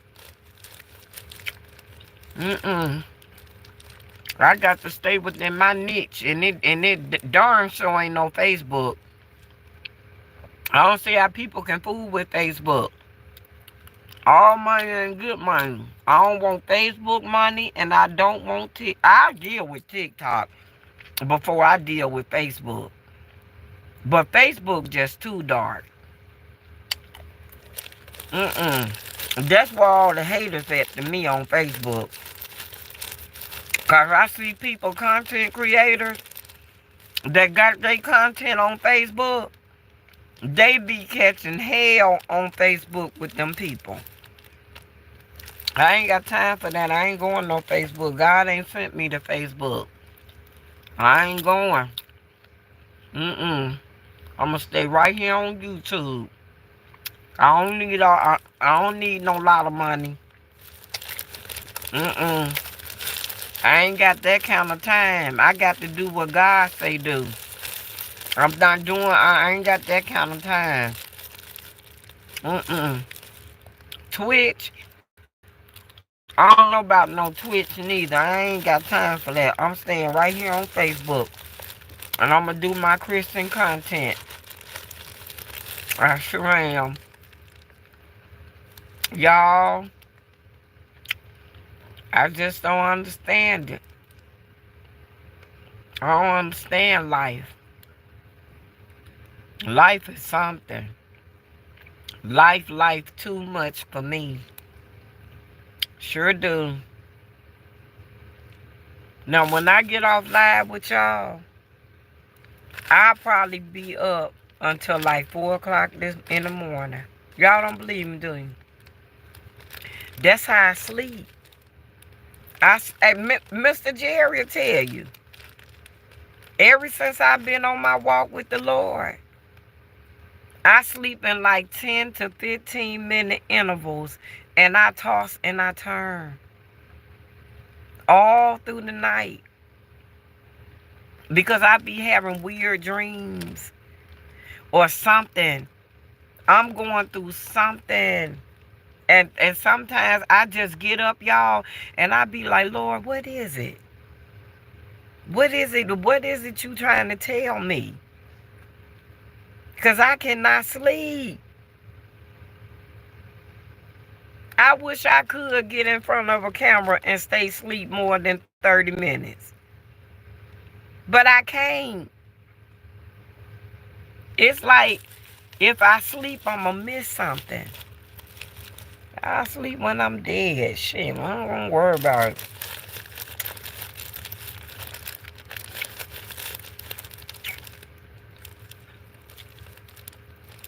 I'm forever trying to seek. And God be putting stuff on my mind and on my heart. It be people in my life that I ain't never seen, but I can feel them. I could feel their spirit, but I ain't never seen them before. Just like last night, I knew that it were people in my life that are powerful forces in God. I felt them. Their force is way powerful than mine. The anointing they got. And they hung in there with me last night. They sure did. I don't know who. I don't know, y'all. I don't know.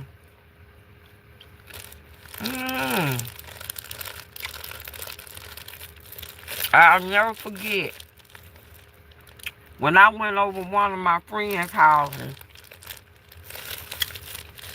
And I stepped into her house, y'all. And I said to her, I said, girl, I said, it's death in here. Y'all, that girl was like, what, Shirley? I said, it's death in here. She said, why you say that? I said, I'm finna go, babe. I said, because death is coming here. Somebody get ready to die. Y'all, not even 3 weeks later, that girl mama died in that house. And I wanted to tell her so bad. Because I seen her mama. I couldn't tell her, though. I couldn't. I didn't know how. Some things God showed me be so scary. That's why I be up all night sometimes. I can't sleep.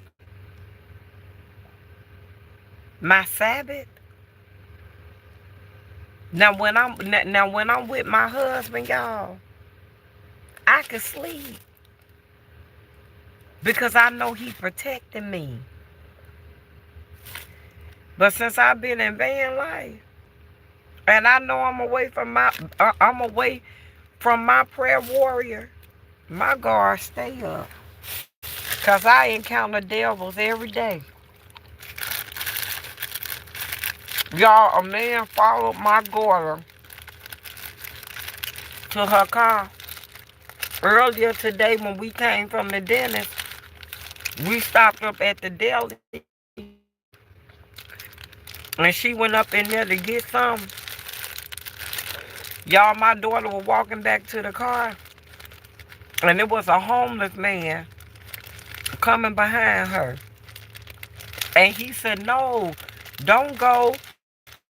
I need to talk to her. Queen like, Mom, you know that man? I said, I ain't never seen that man a day in my life. No, I don't know him. I said, don't stop for that man. I don't know that man. He was like, I need to talk to her. I want to talk to her. What you want to talk to me about?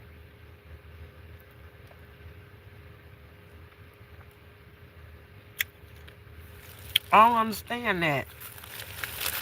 I go through a lot of weird stuff, y'all. I really do. People know. Especially devils. They know when you with God. They know when you in God. They know when God in you. They know. I'm trying to tell you. They know, baby. Because they can see it and they can feel it. Just like Cutie Pie. Cutie Pie I keep trying to tell my daughter. She sees spirits. She can't help it. Quinn like, okay, Ma. I said, Quinn, they not bad spirits. Because they were bad spirits, you and Rain wouldn't be able to stay up in here. And y'all know what? I remember my friend, I seen my friend. And she was like, Shirley, you remember when you told me?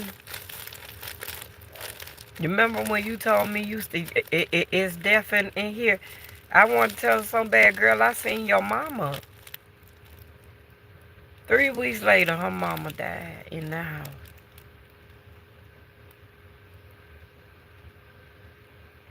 Unbelievable. Y'all know how you can feel death? Because it's a cold, dark spirit. A cold, dark, lingering spirit. And trust me, you gonna know it when you feel it. I'm telling you. That's a bad spirit. Yep.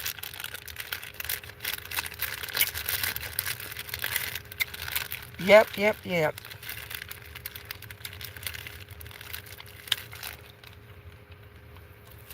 I often wonder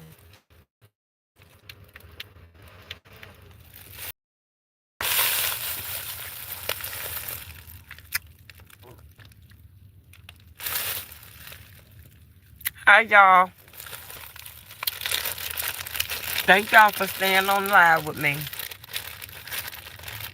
I love y'all so much. Y'all my real homies and my real MVPs. Y'all my real brothers and sisters in God. You understand? That's how you know, y'all. You don't need a million people to support you. You only need a faithful few. That's all you need. That's all you need. Y'all, every time we been on this live, something happened. They try to get us off. Now my battery's getting ready to die on my phone. I got 15% left. Ain't that something?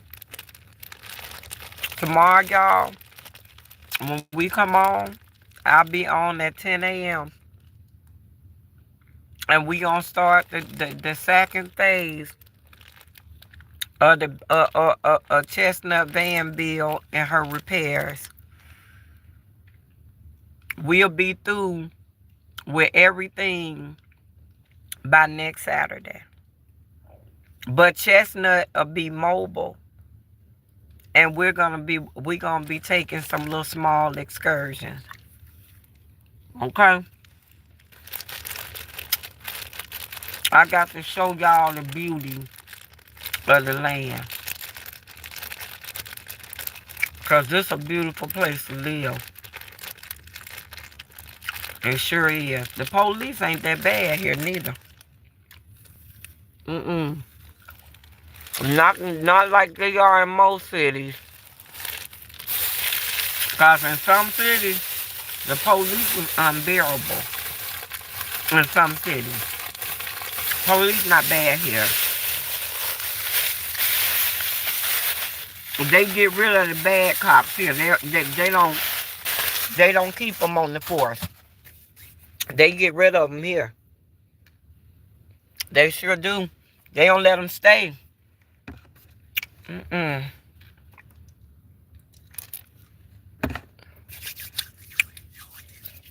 They sure don't. Y'all, you got to stay clean in van life. This ain't no joke. I try to keep myself clean in every way. I wanna go on out so I can get used to it real quick. I got to plug up my phone because I got to get it ready for in the morning so I can do my content at 3 o'clock. See, I'll be back up at 3:30. And when I get up at 3:30, I don't go back no sleep. I can't. Can y'all imagine that? After sleeping in 10 and 15-minute intervals. Look how I pop back up and just be energized. I don't know how. I don't know, y'all. I don't know. Y'all seen it right before y'all very eyes. I fall asleep. I stay asleep for like five to no later than 10 minutes. I'm back up. I'm back up. I can't sleep. It's like if I sleep, it's like God got something he want to say. And if I'm asleep, I may miss it. And I don't want to miss it, y'all. I want to be that servant for the Lord. I do. I want to be the one to deliver good news to people. I want to be the one to do right by them. I want to be the one to go to them to tell them, God said that this your day. You about to be blessed. You about to receive. You about to do you about to elevate. This is the day for you. And it all come to pass. You know? We got some good people out here in this world, y'all, who deserve that type of stuff from the Lord. We got a few good people left. Ain't everybody bad. And it's more people trying to journey back to God than it is people trying to be in the world and doing bad. I think. From what I see. It sure is. God gonna do just what he gonna do when he get ready to do it. And that's just the bottom line. And everybody just got to realize that, and everybody got to accept it. That's it. That's all. If you going on a Christian walk, get ready to go through Christian changes. Period, point, dot, because it ain't easy. And I'm never going to sit up here and tell nobody that I don't understand why. I really don't. You don't hear people in Buddhism going through nothing. You don't hear atheist people going through nothing. You don't hear Muslim people going through nothing. You don't hear no other Christianity of people going through nothing until people decide to get their life back to God. We the only ones. And I don't understand that. I don't understand why the suffering only comes with giving your life back to God. What about the rest of the people? What about the rest of the spirit, the different spiritualities? What about that? I don't get that, y'all. I just don't understand it. I don't. Just like I don't understand YouTube. I don't. I don't understand none of it. All I know is I got a platform and I know what I want my platform to stand for. That's all I know, y'all. I don't know nothing else but that.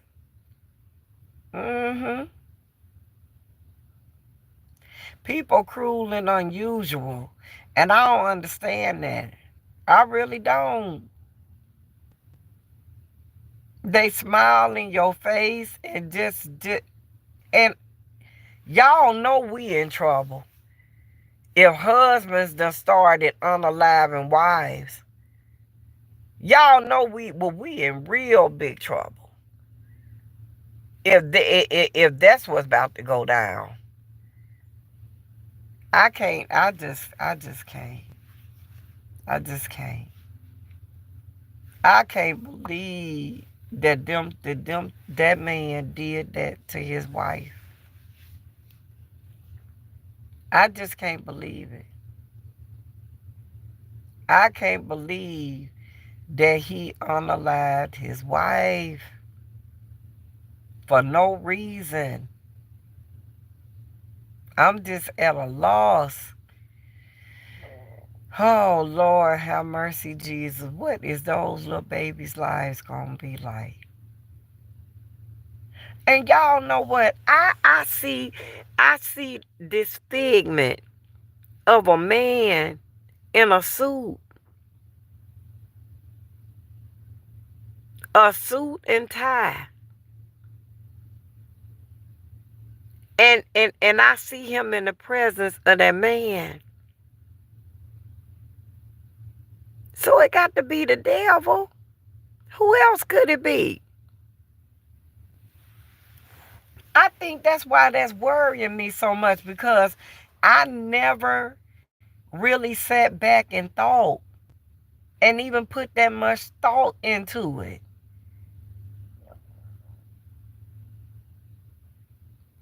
After you killed your wife, and even down to her, y'all,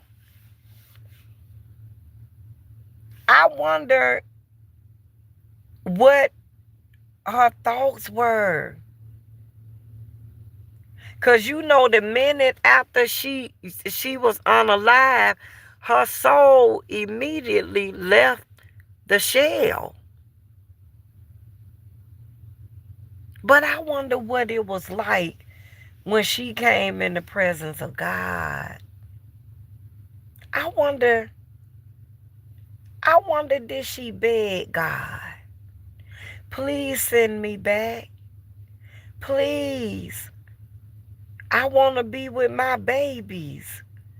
I wonder, did she say that to God? Or I wonder, was she scared? I really wonder.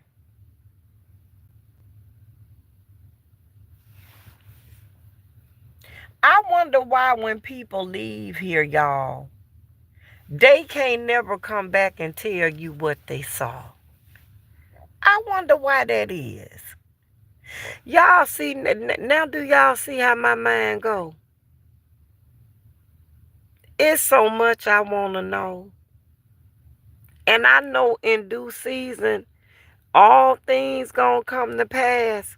But y'all, it's so much I want to know. It is unreal. It is so much I want to know. I just want to know.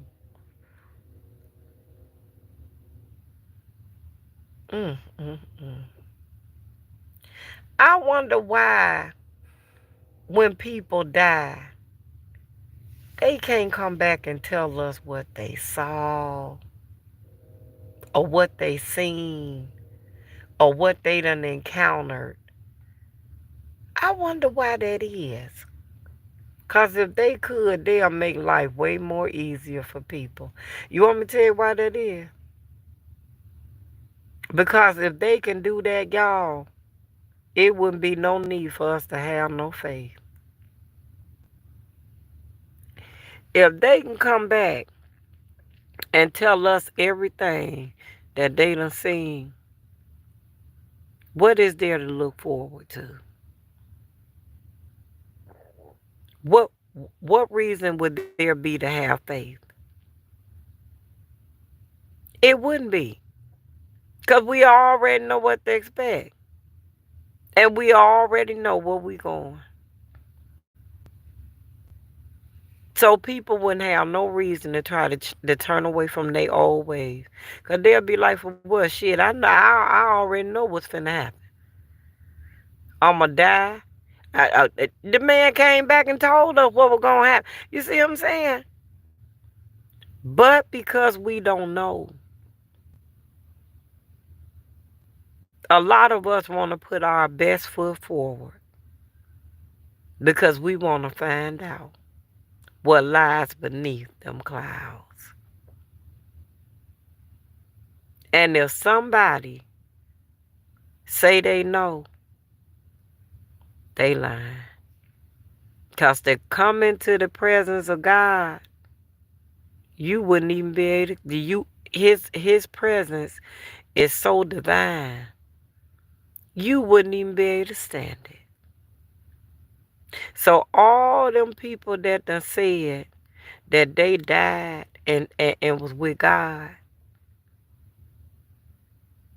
the Bible says, the word says, his presence is so divine that our sinful eyes wouldn't be able to stand his presence. Our eyes will pop out our head. That's how divine and pure and good God's presence is. So the ones that done said they died and saw God,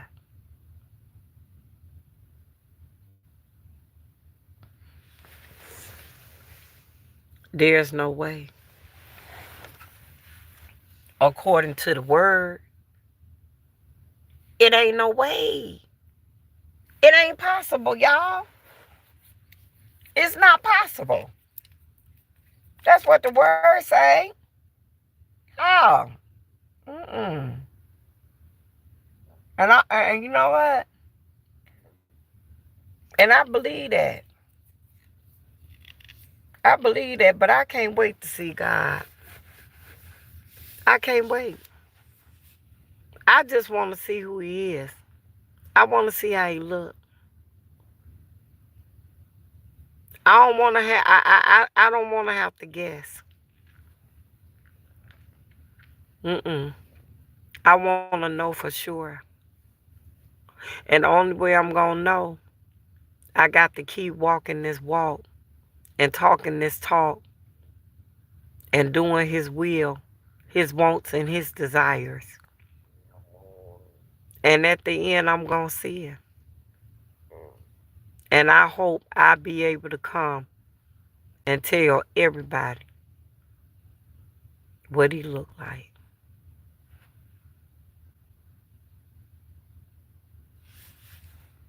Even though I know I'm not, I really want to. That's right. I heard he was awesome, y'all. I heard he he the savior of the whole world. Giver of salvation. By his stripes you be healed. Yeah. I heard he was an awesome person, being, and he reigned from afar. Anything your heart can imagine, God will do it, baby. I know he will. I seen it and he will, y'all. I know he will.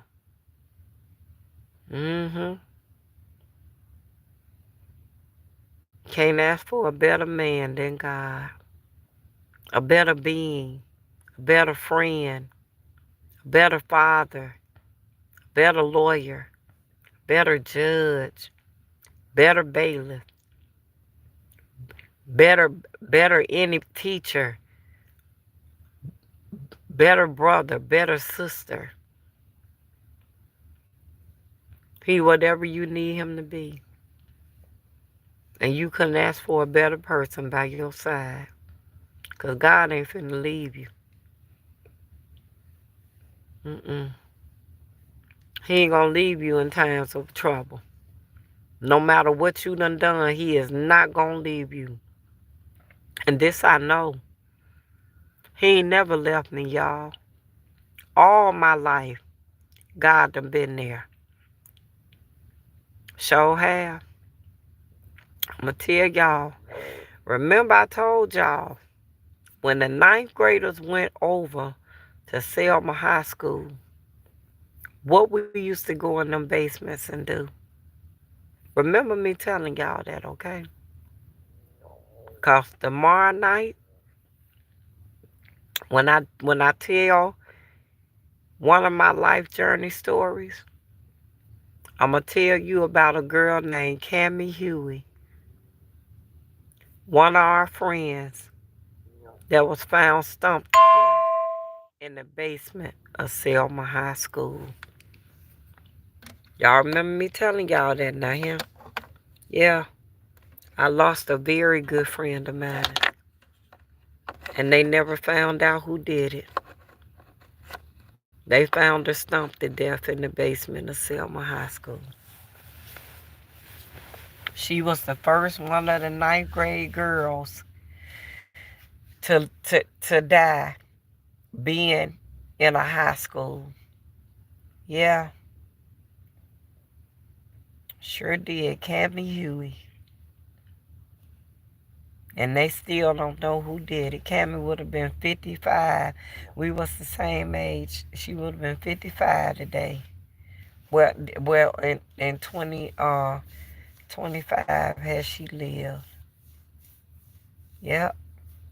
Her daddy was a school bus driver for Selma Municipal Schools, and her mama was a lunch aide.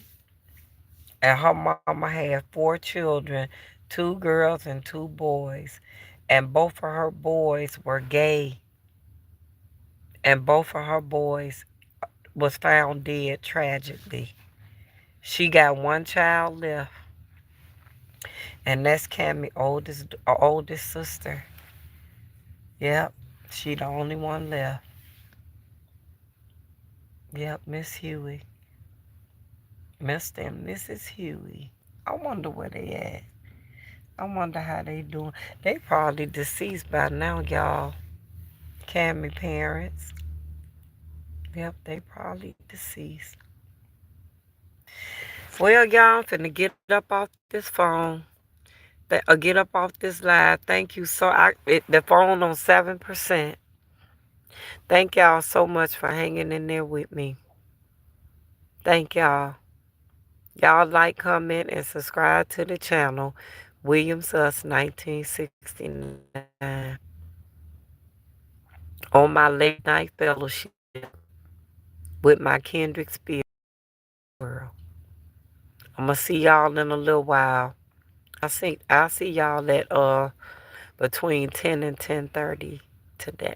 Well, later on today. On this Sabbath day.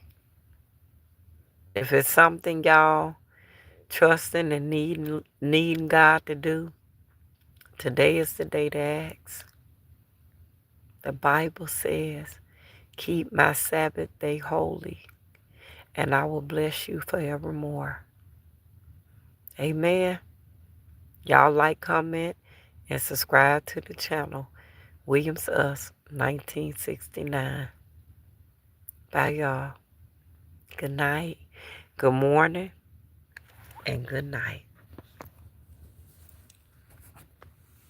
Bye, y'all. See y'all shortly. Bye. I'll see y'all later on tonight at 8 o'clock. I'm going to do my story time. We're going to talk about God some more.